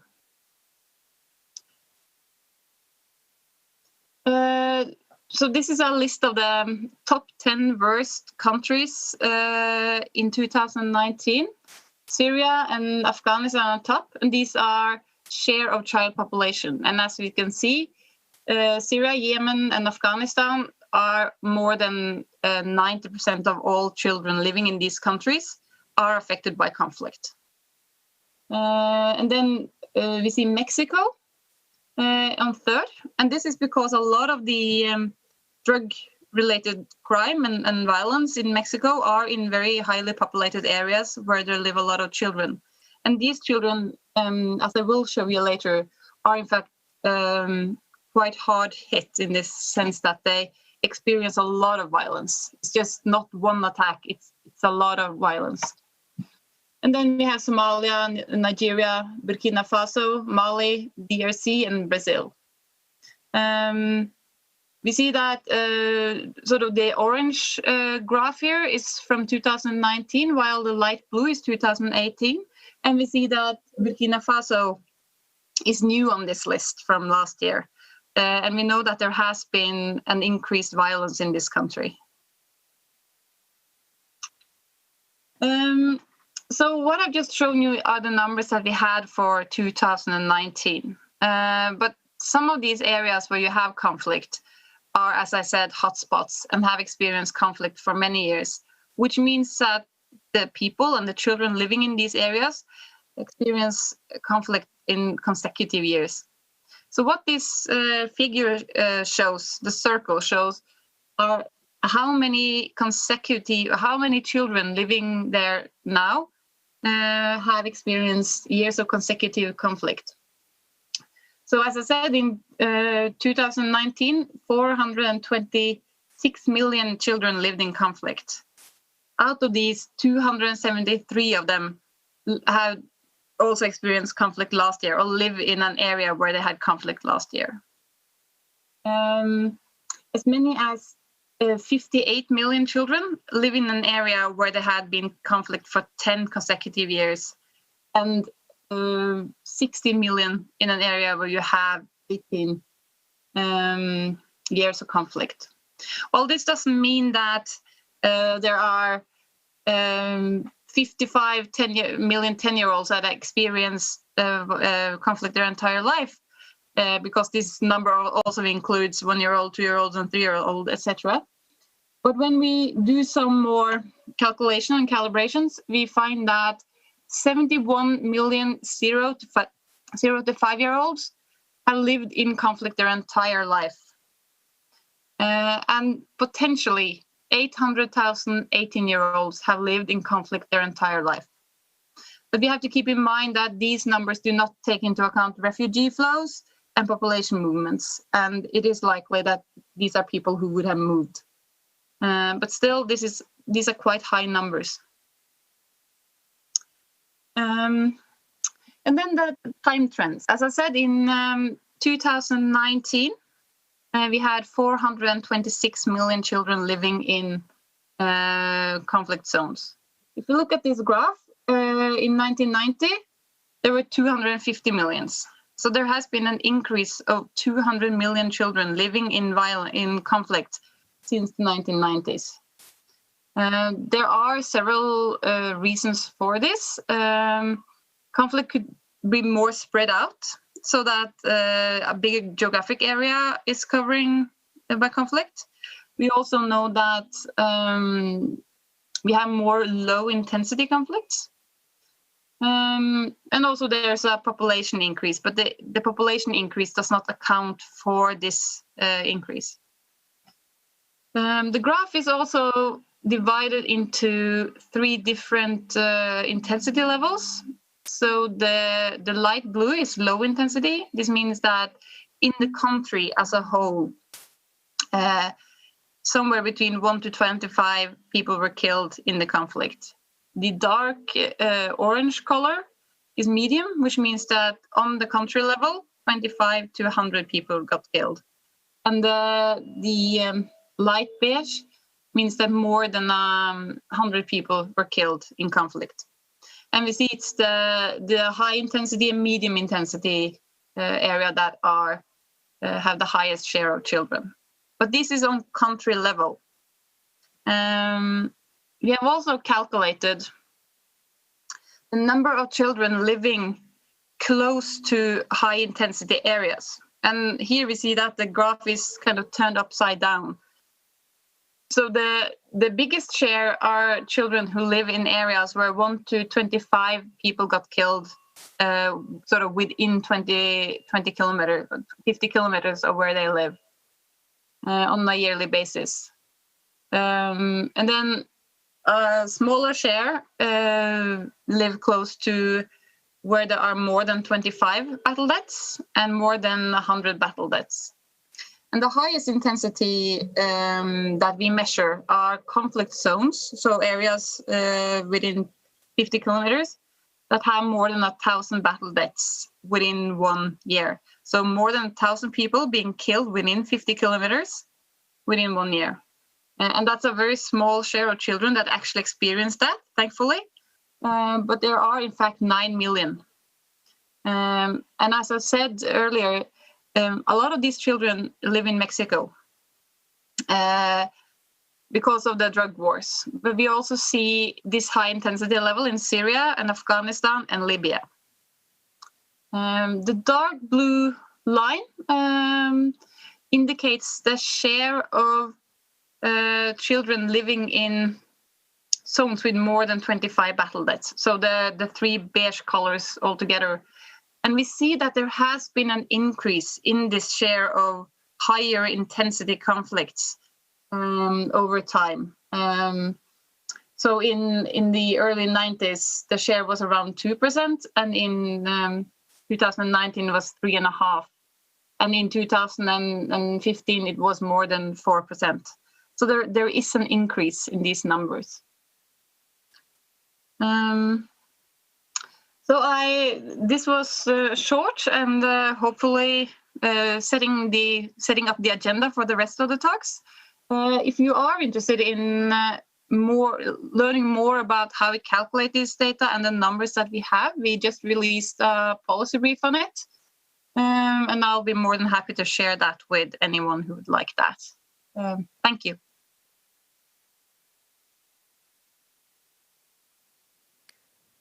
Dear Siri, I would like to thank you very much for your presentation, which shows in a remarkable way the extent to which children are affected by the conflicts around the world. And so, as you said, your presentation is the perfect introduction for this second part of the conference. And without further ado, I would like to give the floor to our second panelist, Laurent Dutordoir. Laurent is children and armed conflict specialist with the UNICEF Regional Office for the Middle East and North Africa region. He focuses mainly on Syria and Yemen and is involved in documenting and reporting on grave violations against children, dialogue with both state and non-state parties to the conflict, bilateral and multilateral advocacy initiatives, as well as related humanitarian responses.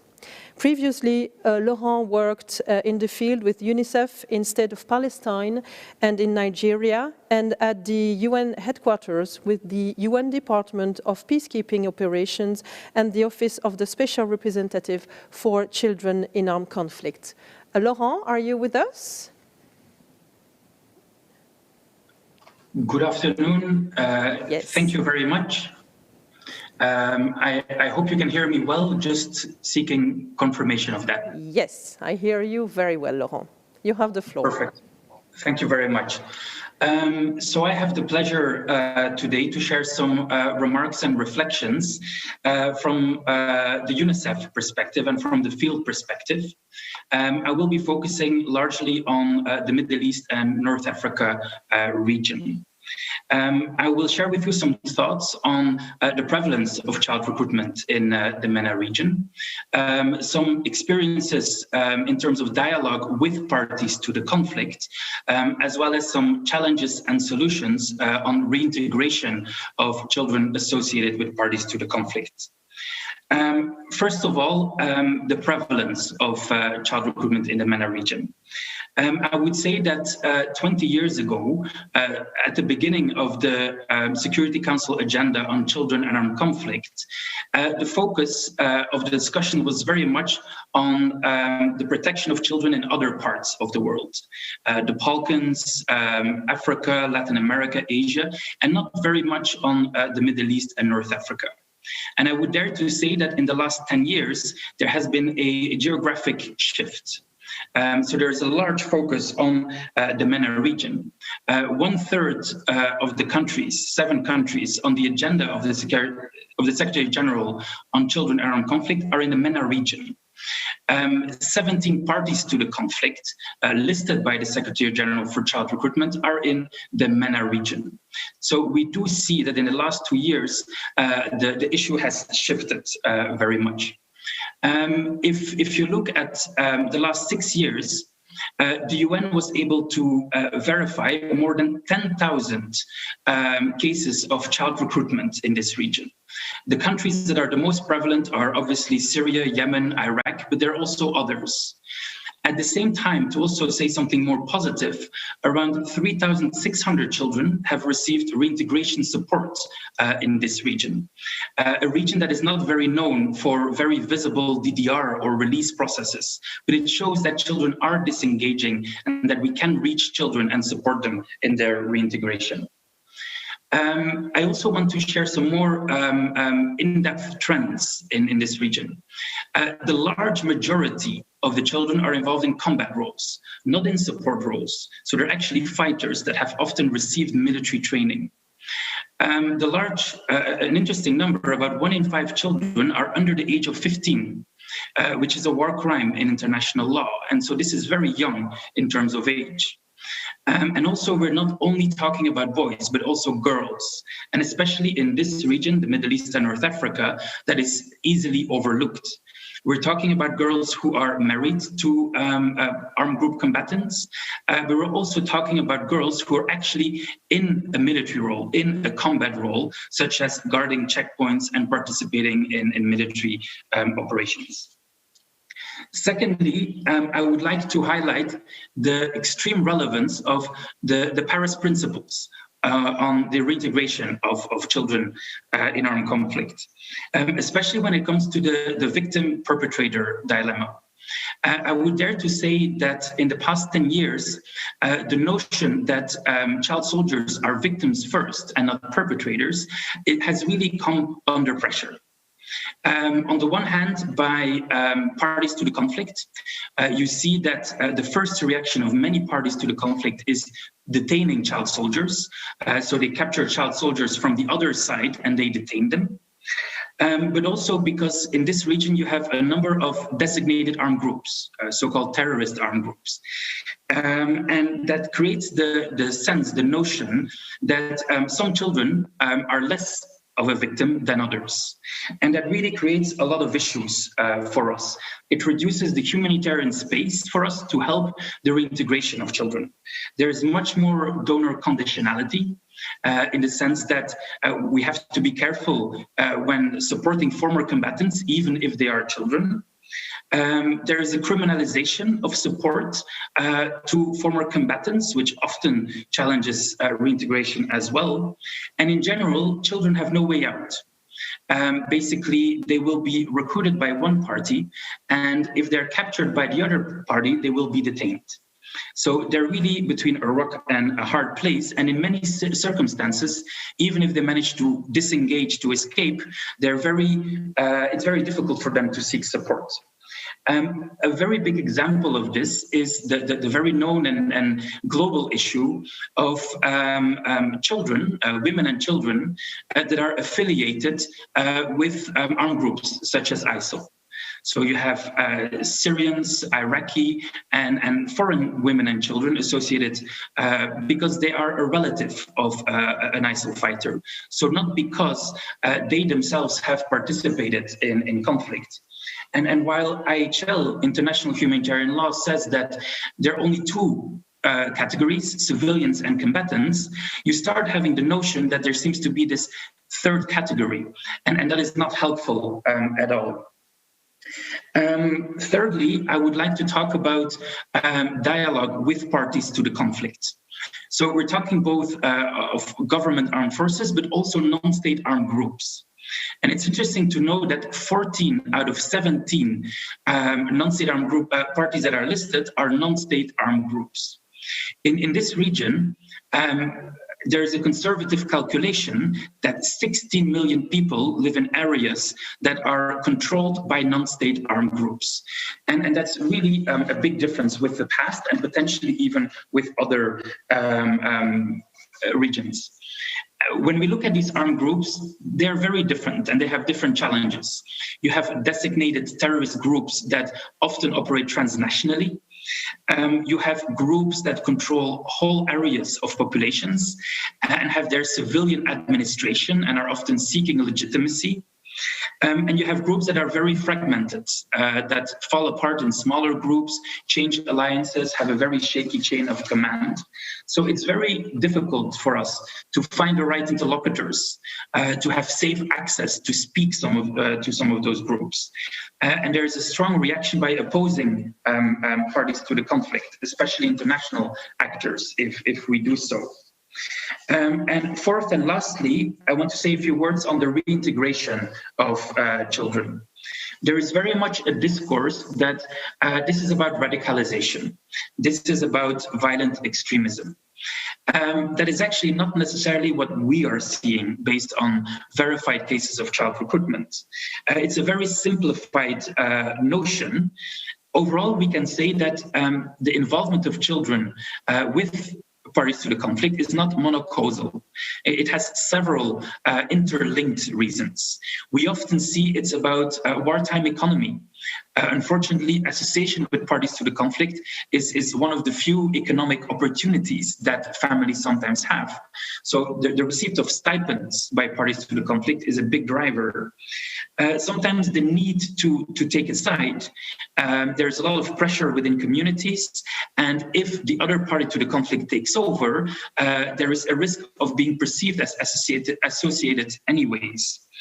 I would say the influence of relatives. You see that a lot of children are involved with a party because their uncle, their brother, their father is involved. And that's a slippery slope to have the children to become involved as well. Two more quick notes is there's a lot of cross-border child recruitment as well, and that's a particularly difficult issue in terms of reintegration and return of children. And also there is the notion that social media plays a big role in the association of children. I don't want to downplay this, but I want to nuance that. I do think that people, children that have grown up in Syria, Yemen, other conflict countries, they don't need social media to see the impact of conflict, to see what's happening. And so I think when it comes to social media, this might more relate to foreign fighters and that issue than sometimes children that are in conflict areas. So just to conclude, a lot of the reintegration of children is not through very visible or public DDR processes or releases. It's really informal disengagement of children, one by one, when there is an opportunity. It's also important to prevent at-risk children in the sense that children have certain economic circumstances, have certain family circumstances, and there is a good way to prevent their recruitment, to support them on time. And secondly, it's very difficult to have specialized support for specific support only for children that are associated with parties to the conflict, because all children are affected by the conflict. So the idea is to embed them in larger humanitarian response, but to keep an eye and to provide them with specialized services if they need those. So those are a few thoughts and reflections that I think are relevant for both practitioners, policymakers, donors, member states, and even parties to the conflict and their influencers. Thank you very much. Dear Laurent, thank you very much for your presentation. I noticed among different notions that you explore in your presentation this question about the difficulties on the basis of international humanitarian law and this idea of third category between civilians and soldiers that make things more difficult at the moment. And I think this is a very good opportunity to pass the floor to our third panelist, who will represent the International Committee of the Red Cross. So Alexandra Jackson is the current global advisor on child protection at the International Committee for the Red Cross. And before taking this position in Geneva, she has spent 6 years in the field with the ICRC working in protection, detention, and restoring family links in Chad, DRC, and Haiti.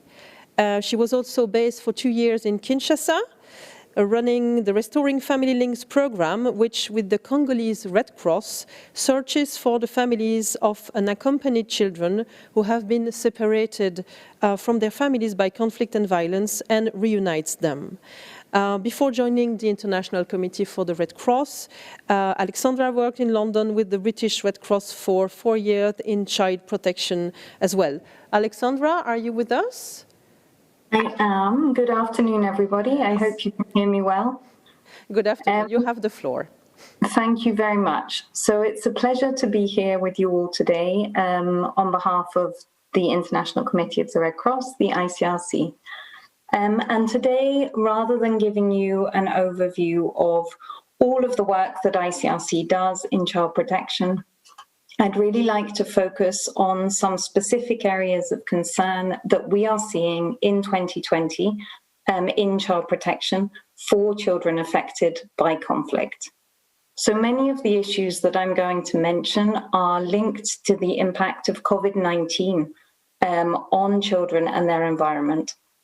So in this year, in the first wave of COVID-19, schools were closed, businesses shut down, and movements were restricted. At the time, I was in Kinshasa, and we have seen globally that education is very vulnerable to shocks. And in the space of a week, almost 2 billion children were out of school in more than 185 countries.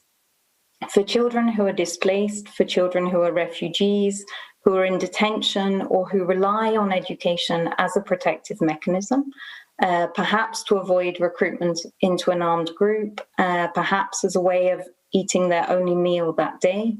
The long-term impact of this school closure, which in some countries is still going on, I don't think we've yet seen the real impact that is going to have on those most vulnerable children. In detention, we quite quickly saw both some positive and some negative changes when the pandemic hit. There was certainly a new engagement by the authorities to think about the most vulnerable in detention and to organize rapid release schemes, often including children, as a way of reducing the populations in detention and minimizing the infections. However, on the flip side, for those that were left in detention, all detainees, including children, there was often a limitation of family visits. So this has meant that not only could children not see their family members, but also they were no longer receiving perhaps the food, the medication and clothing that is often bought in by the families during these visits. Outside detention across the world, COVID-19 has caused border closures, restricted movements and limited humanitarian access to refugee or IDP camps. So for the Red Cross movement, this has had a direct impact on our restoring family links services. Our ability to carry out tracing at the same speed has been drastically slowed down. And we've not had the same access to the beneficiaries, even to meet with them and to give them the Red Cross messages and to put them back in contact with their loved ones. The cross-border reunifications, which normally are managed by ICRC, which involve transferring a child from one country to another country, sometimes with UNHCR in the case of refugee children, have been incredibly complicated for administrative reasons linked to border closures and the closures of embassies, but also in practical terms on managing quarantines, one quarantine, several quarantines, and for the supervision and support of the unaccompanied minors during that process. And then sometimes, unfortunately, a child can be seen as bringing in the virus to a community, and the families might be a little bit reluctant to have them back during the pandemic. Unfortunately, and it is too early really to have very detailed statistics from areas where ICRC works, although we're starting to get data coming out of the protection clusters in the field. We do think that the worsening socioeconomic crisis globally is driving an increase in child marriage for girls and in child labor for boys.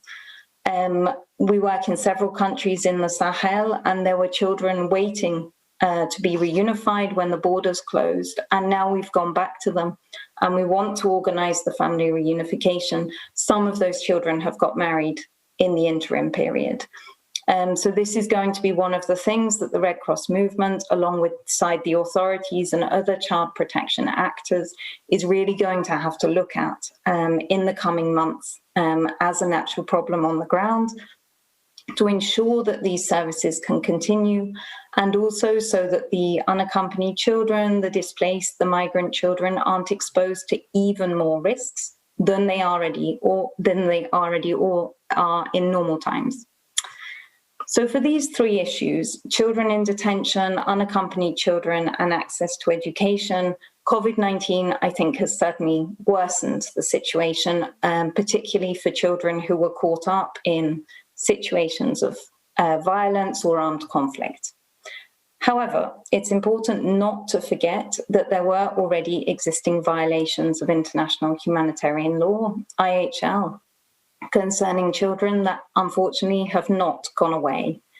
The recruitment of children into armed forces and armed groups continues to expose children to violence, to risk, to trauma. And in times of socioeconomic hardship, as we're probably going to see now, the push factors to join an armed group are increasing. Because of COVID-19, authorities may have less access to the armed groups. And it's also possible that some of the mechanisms for children to come out of armed groups are actually being limited in scope. So at the moment, I've got colleagues in the field across the world who are looking at the dynamics of child recruitment and child reintegration. And as Laurent already mentioned, trying to maintain this ideal that children should be seen first and foremost as victims and not as perpetrators. He's also already touched on it, but before I finish, I did want to mention the ongoing humanitarian crisis for children in northeast Syria, where many thousands of children, Iraqi, Syrian and foreign children, are still caught up in the consequences of the conflict that happened with the Islamic State group. And the situation regarding the so-called foreign fighters and their families is undoubtedly very complex, and there are valid security concerns. But from ICRC's perspective, the situation for these children is unsustainable. We simply cannot carry on with so many children with time passing in such dire situations. And this really requires political will. It's not purely a humanitarian situation. And those children need to be able to grow up and to be able to become meaningful members of society. So ICRC continues to encourage states to respect family unity, to look at repatriation of children and their family members, obviously respecting the principe de non-refoulement. And we hope that this will lead to a longer-term future for these children and for their families. And northeast Syria is not actually the only place where we do see this phenomenon of children who are in some way trapped in humanitarian situations caused by armed conflict.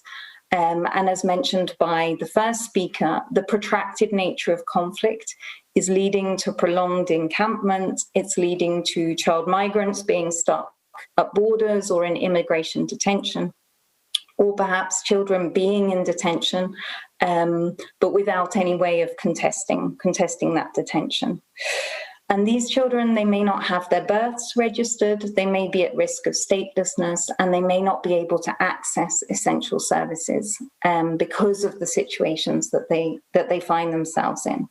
And for children, and that's the smaller children, but for the children who are growing older, it's possible that they'll age out and that they'll become 18, 19, 20, and they'll lose the protections that they would have had as children, but still be stuck in detention in the same camp and not have access to the same protections. So I just wanted to finish by mentioning the recent conflict that we've seen in Armenia and Azerbaijan in the past few weeks. And ICRC is one of the few actors that's been on the ground working there in Nagorno-Karabakh for the last 30 years. And unfortunately, once again, we've seen that amongst the huge numbers of people who've been displaced, women and children are again disproportionately represented. And they were affected materially. Some of them lost their homes. Some of them are still living in shelters. And they've lost their fathers, their brothers, in conflict, and they're still waiting today to know of their fate. So I would like to thank the organisers of this event for organising it today to shine a light on all these different elements that play into how children are affected by conflict, and also for the many kind of very interesting, very diverse presentations that we've had this afternoon. I'll stop here. I hope that was of interest and relevant, and I look forward to taking any questions when the time comes. Thank you very much. Thank you very much, Alexandra, for your very interesting presentation. I have to admit that COVID is not really what comes first to our minds when we think about the challenges faced by the ICRC in the protection of children in armed conflict. But thank you for your presentation that showed that made us understand better how the pandemic has had an impact on your work. And concerning the conflict in Armenia and Azerbaijan, I've seen that we have received some questions about it, and so I will give you the floor a bit later during our Q&A session. Regarding the Q&A session, I would like to remind our audience that they have the possibility to send us questions, comments, by email or on the Facebook page of the College of Natolin, and it's possible to send comments on YouTube as well. So I hope that you will contribute to the discussion that will take place in a few minutes. But before that, I would like to make a presentation of our next panelist, Mrs. Brisset.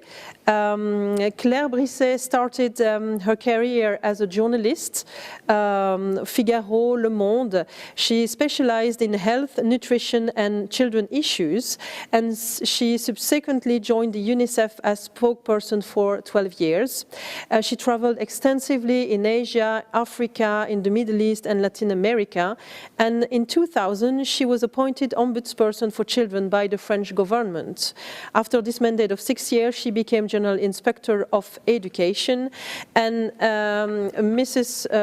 Brisset will give a presentation about children 4 times victims of war. The presentation will be in French, but an English translation is provided to you. Claire, est-ce que vous m'entendez? Yes. Thank you very much. Do you hear me? Oui, je vous entends très bien. Alors, je vais passer au français. Je vous remercie. So I'm switching to English. Thank you very much for making it possible. First of all, I would like to thank the organizers of this very interesting conference. And also, I would like to thank Poland, because children's rights owe a lot to Poland. In particular, thanks to Janusz Korczak, who was a symbol of the children's rights, although he had a very tragic death in Treblinka. I am thinking about the role of Poland and in the future in the topic we are discussing today. So, like I said, I have divided my presentation into 4 parts.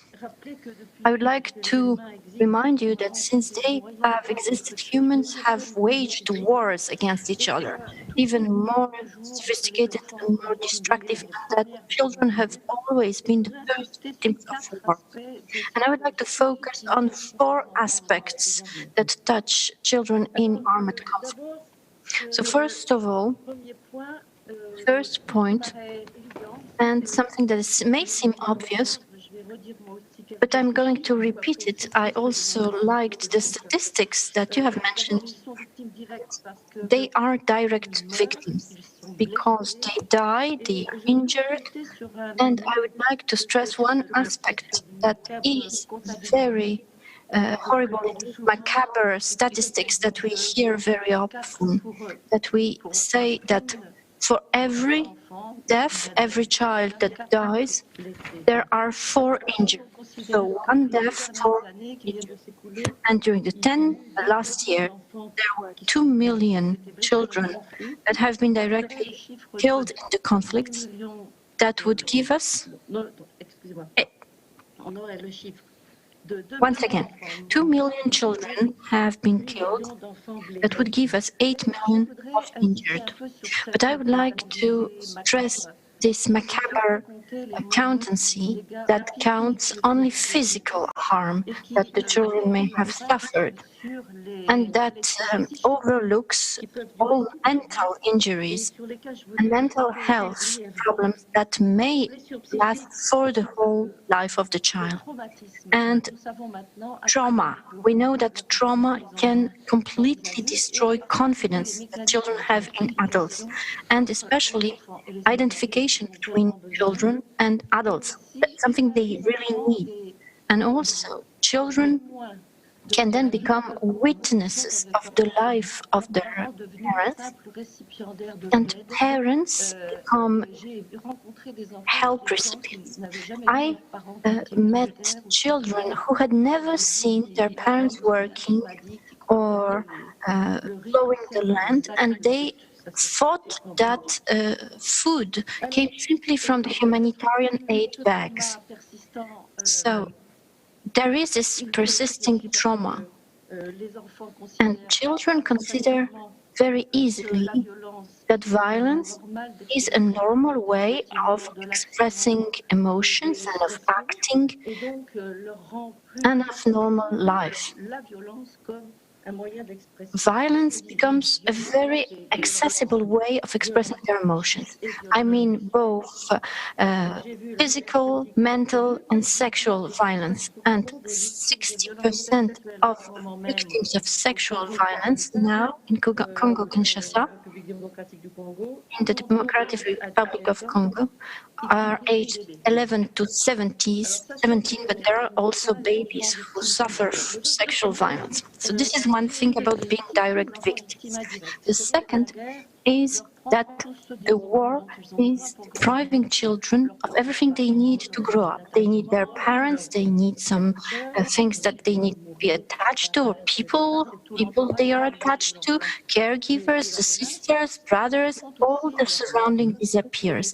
But also professors, doctors, all the adults that they should trust in. War destroys also infrastructure, all the material infrastructure they need to grow up.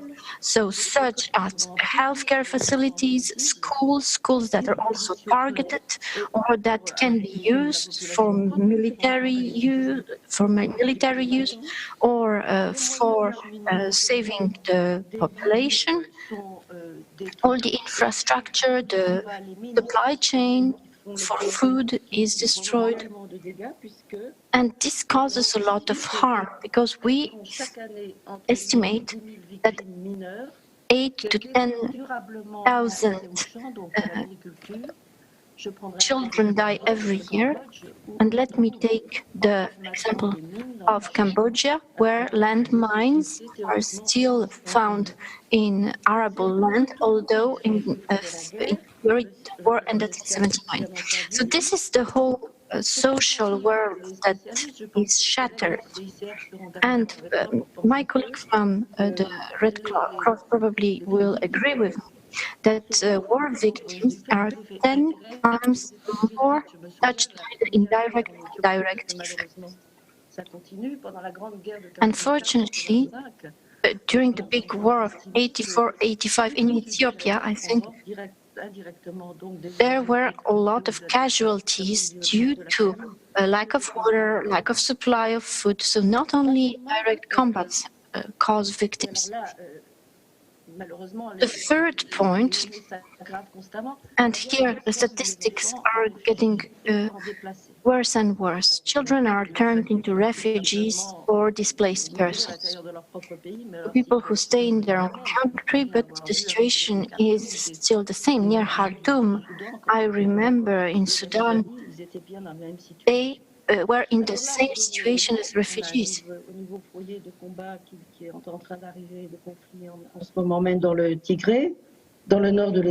We have in the north of Ethiopia a very difficult situation.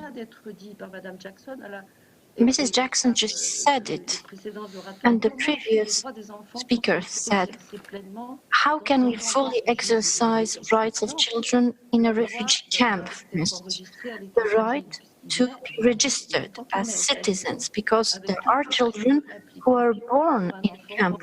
This has a lot of impact on the situation of the child. They are not registered, they do not become citizens, they do not get the rights. The right to go to school, obviously. We know that all humanitarian centers are trying to restore scholarity in camps, but this is very difficult. Now, the right to receive adapted nutrition, the right to care, the right to psychological help. In Rwanda, I remember a small girl that had been crucified but did not die of it, but she completely lost the ability to speak after this event. Once you've seen it, you will never forget it. But this touches a lot of children who live in war zones. And of course, in the camps, there are recruiters. So there are people who are trying to recruit children to become soldiers. We've just heard it, and I will come back to that. And the four-way in which childhood is destroyed is to recruit them to fight, to transform them into soldiers. We also have statistics as to which I have doubts, because for 10 years we hear it's 250,000 to 300,000 child soldiers. I don't know if this is real, but we know that both boys and girls are being recruited to fight, also for girls. And we know that recruiters are trying to force the children that they recruit to commit atrocities, even towards their own family, like in Uganda. And it's the objective being to completely devoid them of any humanity, to turn them into killing machines, and even give them drugs. And all war specialists know that a child soldier is far more dangerous than an adult soldier, because this child has been totally conditioned and is far less sensitive to fear and does not, of course, follow the elemental elements of war law. I will stop here because I'm posing questions without answers. I am open to participating in the discussions, and I will answer these questions in English. Thank you.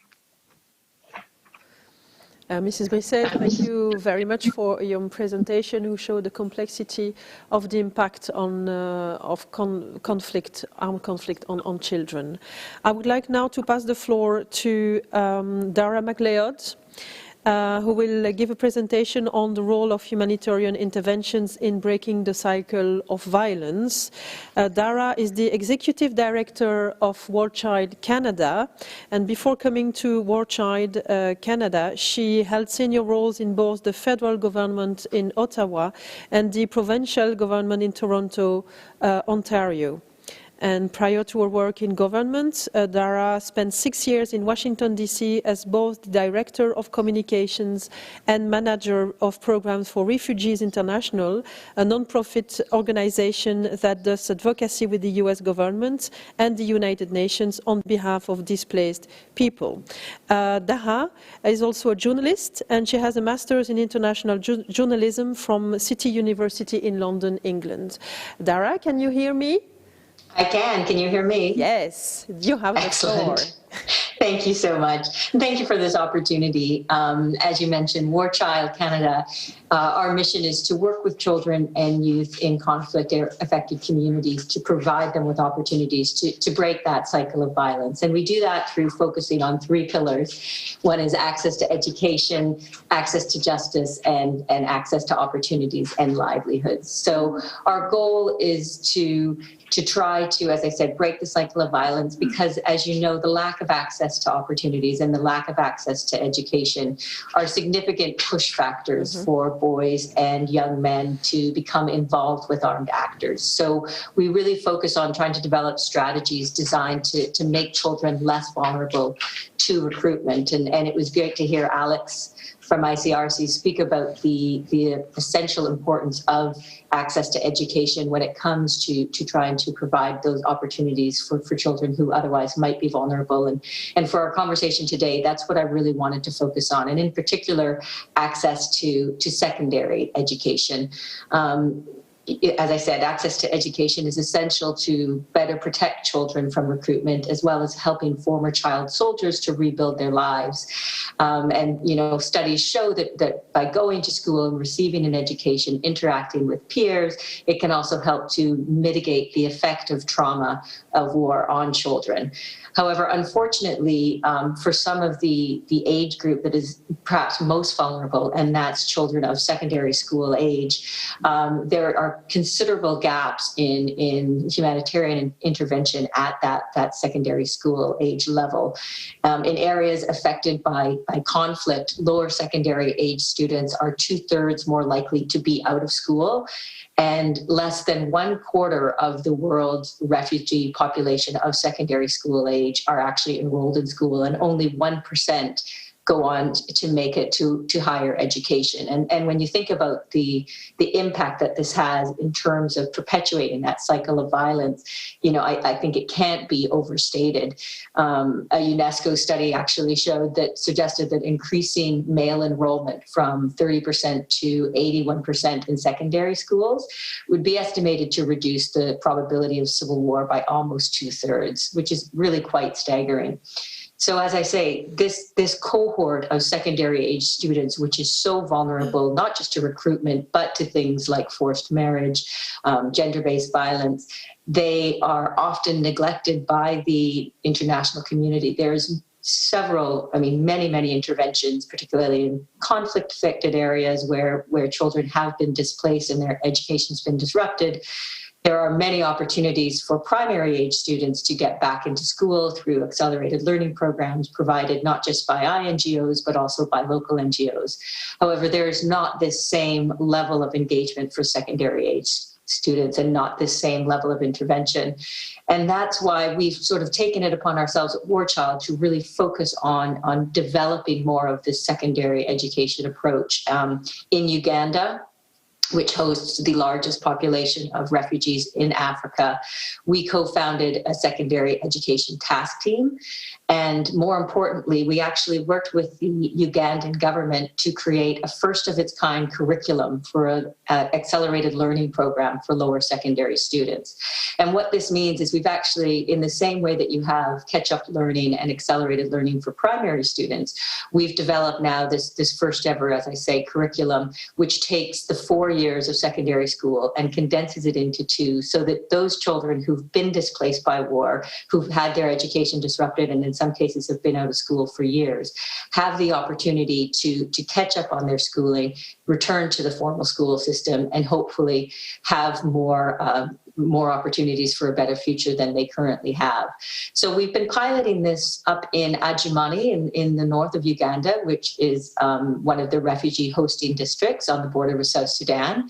And over the past couple of years during our pilot, we've actually seen incredible success.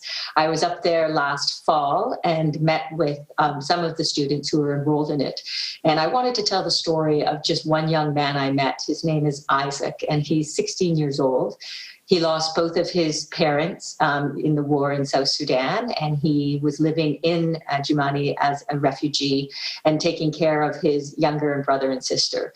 And before he came to the lower secondary ALP program, he had been out of school for 2 years. And he told me that he felt incredibly hopeless at that point, and that there was no opportunities for him. There was no future that he saw for himself. And yet when he'd been enrolled in the program and had success, and when we met him, he was actually about to graduate and move on to Uganda's formal school system.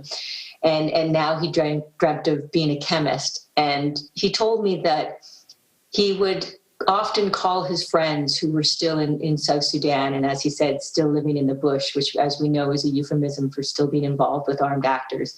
And he said that he would call his friends and he would tell them to put down the gun and come to Uganda, because in Uganda you have hope. And I tell that story because I think it is so illustrative of the impact that providing access to education for secondary age students can have in terms of breaking that cycle of violence and providing them with opportunities other than just picking up a gun and fighting. And so, as I say, this pilot program has gone incredibly well. And actually, just last fall, we, with the Ugandan government, launched this curriculum nationwide. And we're hoping to expand it not just to the other refugee hosting districts in Uganda, but also to other countries in the region. I was in South Sudan last November, meeting with the government there, and they're very interested in the possibility of adapting this curriculum to their secondary school system, because again, obviously South Sudan is a part of the world where there are many, many youth and adolescents who are out of school because of years of ongoing conflict and feeling like they have no way to catch up. So it's something that, you know, we are looking at, and hopefully it's a model that will be adopted by other organizations and other countries, because I think it's, as I say, profound to breaking that cycle of violence. The other areas that I think is important to focus on when it comes to access to education is actually just physically being able to access education. And this is particularly true in conflict areas, and something that we were noticing and hearing a lot about during our years of working in the Democratic Republic of Congo.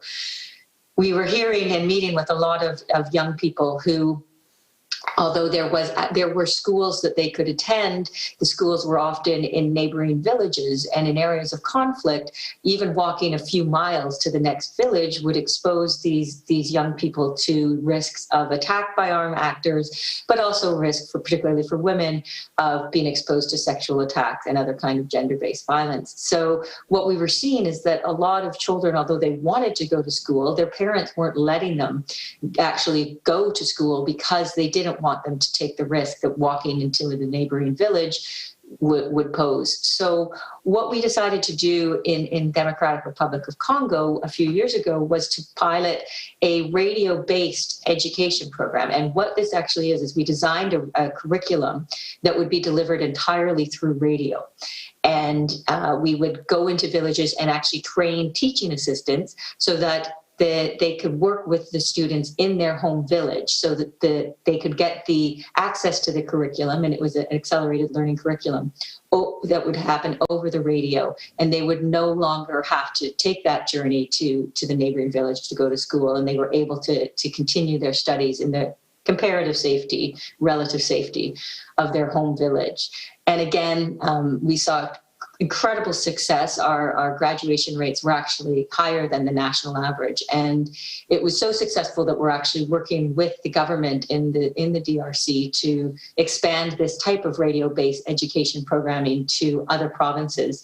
In fact, speaking of COVID, as Alex did, this was one intervention that we had done that has actually been incredibly successful during COVID, because it doesn't require people to be physically, or students to be physically in a school. So when the COVID outbreak emerged and the government of Congo actually shut down schools across the country, we were able to expand our reach of our radio-based education program to hundreds of thousands, over 300,000 new learners who would have not had any access to education because their schools were closed, who were still able to get their education over the radio. And, you know, to echo what Alex has said about the impacts of COVID on child protection, and I think access to education is going to be profoundly impacted, I think it's incumbent upon all of us in the humanitarian community to use this as an opportunity to be more innovative when it comes to approaches of trying to deliver education in times of disruption, because obviously the pandemic has created this instability for populations all around the world. But as we well know, this level of disruption and instability is something that is unfortunately all too common for children and youth living in conflict zones.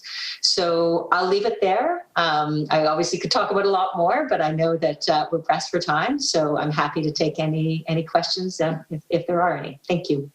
Thank you, Dara, for your very interesting presentation, which shows how critical education is in offering opportunities to children in zone of armed conflict.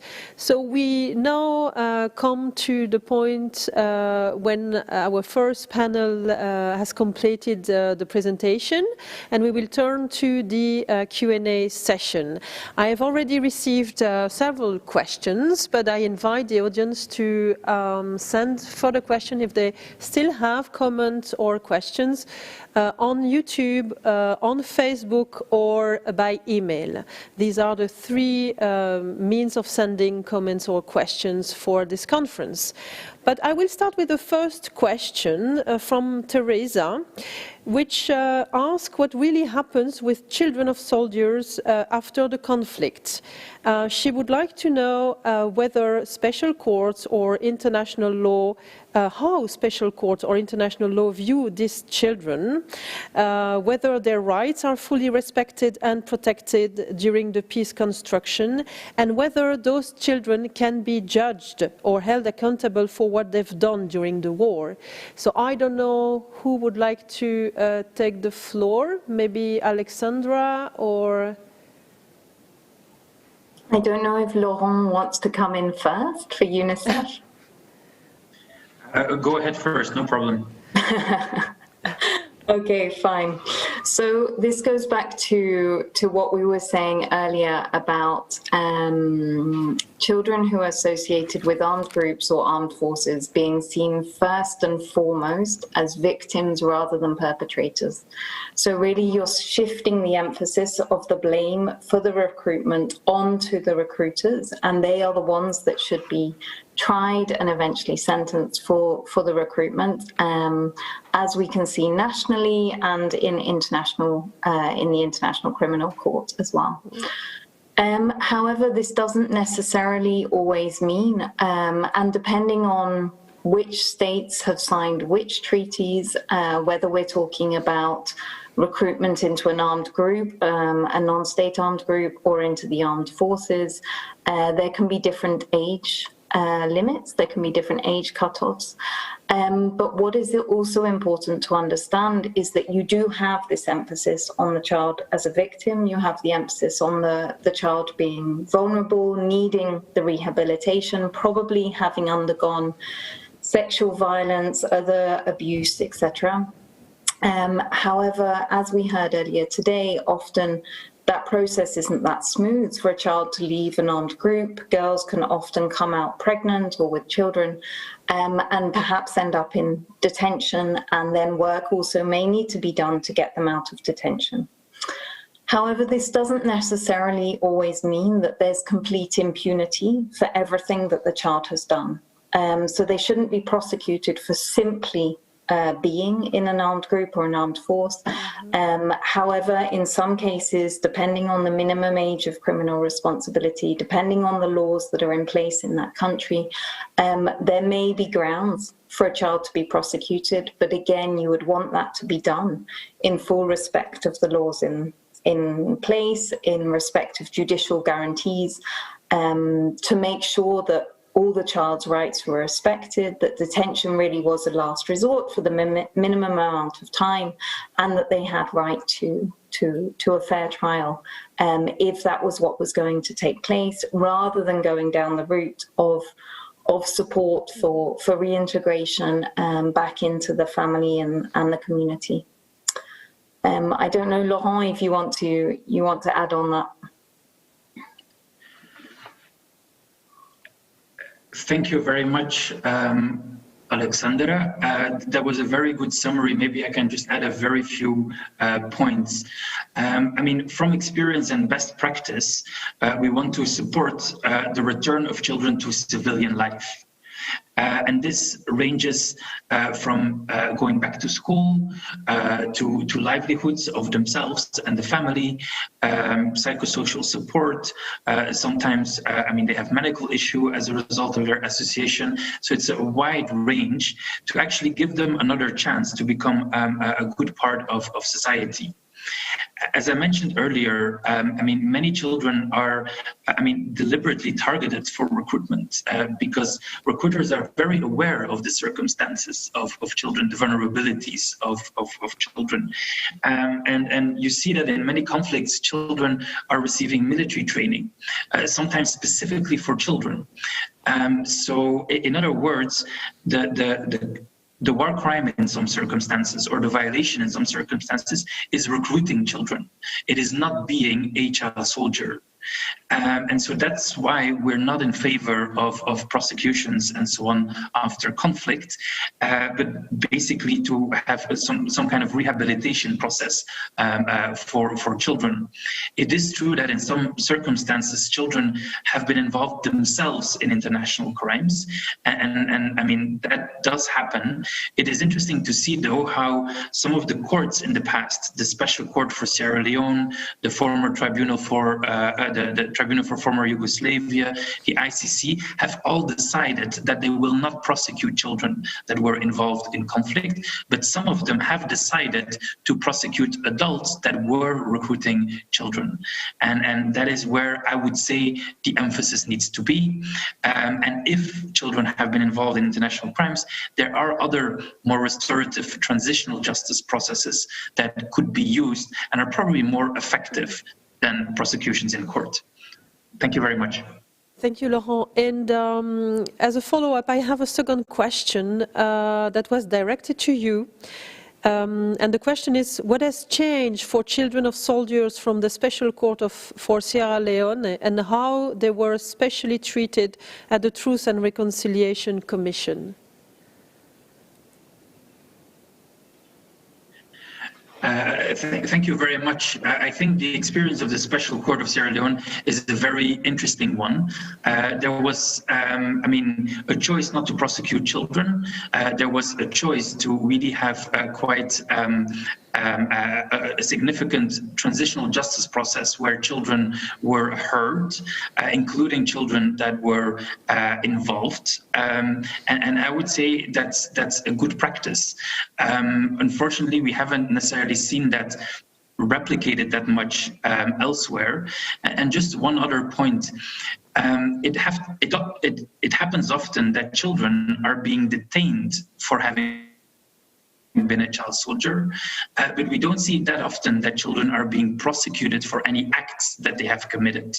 And so that is a different issue. So children are being often detained without a due process, without being accused of a crime, sometimes for long periods of time. So in general, I think the increase since those West Africa experiences is that children are being detained, but without any kind of process attached to it. Thank you. Thank you, Laurent. I now have a question. Excuse me, may I add a point on this on this subject? As far as I know, the fact that some children are recruited as soldiers has been defined as war crimes. So, and this, I remember that. And I just wanted to add just a few words. Je vais le dire en français, ce sera plus facile. C'est que les Switching to French, all efforts to reintegrate children soldiers into the society now face a lot of problems that are cultural in nature and are huge. For instance, to give them back to their families, because their families, I remember in Mozambique, when the families know that the children were forced to fight, to commit atrocity, they have a lot of difficulties accepting them back.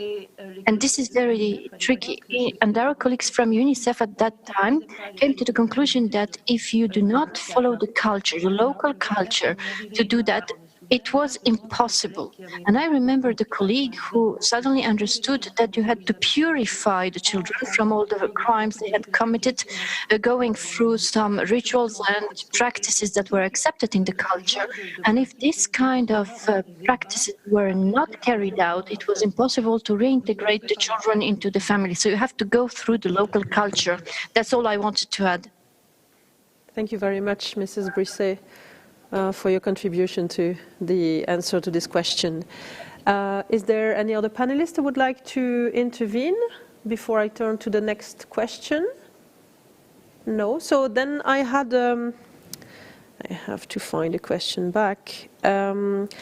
I had a question, and Alexandra, you touch upon this this issue about immediate actions for preventing child engagement and mitigating the effects of war on children. And Mariam, who asked the question, wanted to take the example of the conflict between Azerbaijan and Armenia. So maybe, Alexandra, you would like to start answering, and maybe we could ask other panelists to add remarks if they have. Okay, thank you. I think it's a good question because, as I mentioned earlier, there have been a lot of children involved in the displacement, and for many of these children, particularly the young children, it will be the first time that they've ever been involved in this. And as Madame Brisset mentioned earlier, I think the mental health and psychosocial needs are going to be very big. I know that's something that the actors are on the ground are looking at right now. Also combined with access to education, because unfortunately we've seen quite a lot of damage and destruction to schools during the recent weeks. So that's going to be a challenge for the people who've been displaced to go back and for children to resume their education. It also has to be said that these are two countries that are unfortunately being quite badly hit by the pandemic. So some of the education was already virtual or remote, but this doesn't take away the fact that that's still extremely challenging for children who are currently living in shelters. And then I also wanted to draw attention to the huge amounts of weapons contamination that there has been. And that there's going to be, and it's already been launched, I think, on both sides, a real need to decontaminate the areas around schools, because we do know that children are disproportionately affected after conflict by unexploded ordnance and could really run the risk of being hurt or killed. So this is going to be quite a critical operation in the coming months, happening on the ground. And then I also mentioned the aspect of the missing, and this is something that ICRC and the National Red Crosses in both countries are currently taking cases from families who are reporting their loved ones missing, and we're trying to find them as well at the moment in collaboration with the authorities. Maybe does anyone else has something to add? No one? Okay, so I received some other questions, but they are very specific, so it's going to be very difficult to answer to them. So I don't see any other question that we will have to answer in the context of this conference. So we now reach the last part of the conference, with the concluding remarks. I would like, first of all, to thank Siri, Alexandra, Laurent, Claire and Dara so we're our panelists, of course, for their contribution to this conference. By sharing your respective expertise, you have given us a comprehensive overview of the actions taken over the last 20 years on the field by organizations such as the UNICEF or the ICRC. I would like to thank as well the panelists of our first part of conference, who dealt more in details about the actions taken within the institutional framework, and more specifically the UN Security Council and the United Nations. I would like to thank the co-organizers of this conference, the College of Europe of Natolin, with which we have an excellent cooperation for several years now. I would like to thank also the embassies who have contributed to the organization of this conference, the embassies of Canada, France, Germany, Mexico and Norway, as well as the Polish Ministry of Foreign Affairs. I would like to thank as well, of course, the audience for their presence and their active participation by raising very interesting questions to our panelists during this conference. And last but not least, I would like to invite all of you to participate in the movie week that the Embassy of Belgium in Warsaw is organizing. And this movie week will give you the opportunity to watch the documentary from the Belgian movie maker Pieter-Jan de Puy over children in Afghanistan. The name of the movie is The Land of the Enlightened. All information about how to connect is to be found on our Facebook page. Yes, so we come to an end. Once again, thank you to all of you who have contributed in a way or another one to the success of this conference, despite the current pandemic situation, which did not enable us to invite all of you here in Warsaw. I wish you all a lovely afternoon or evening, wherever you find yourself, and yes, see you next time for another event organized by the Embassy of Belgium in Warsaw. Thank you very much.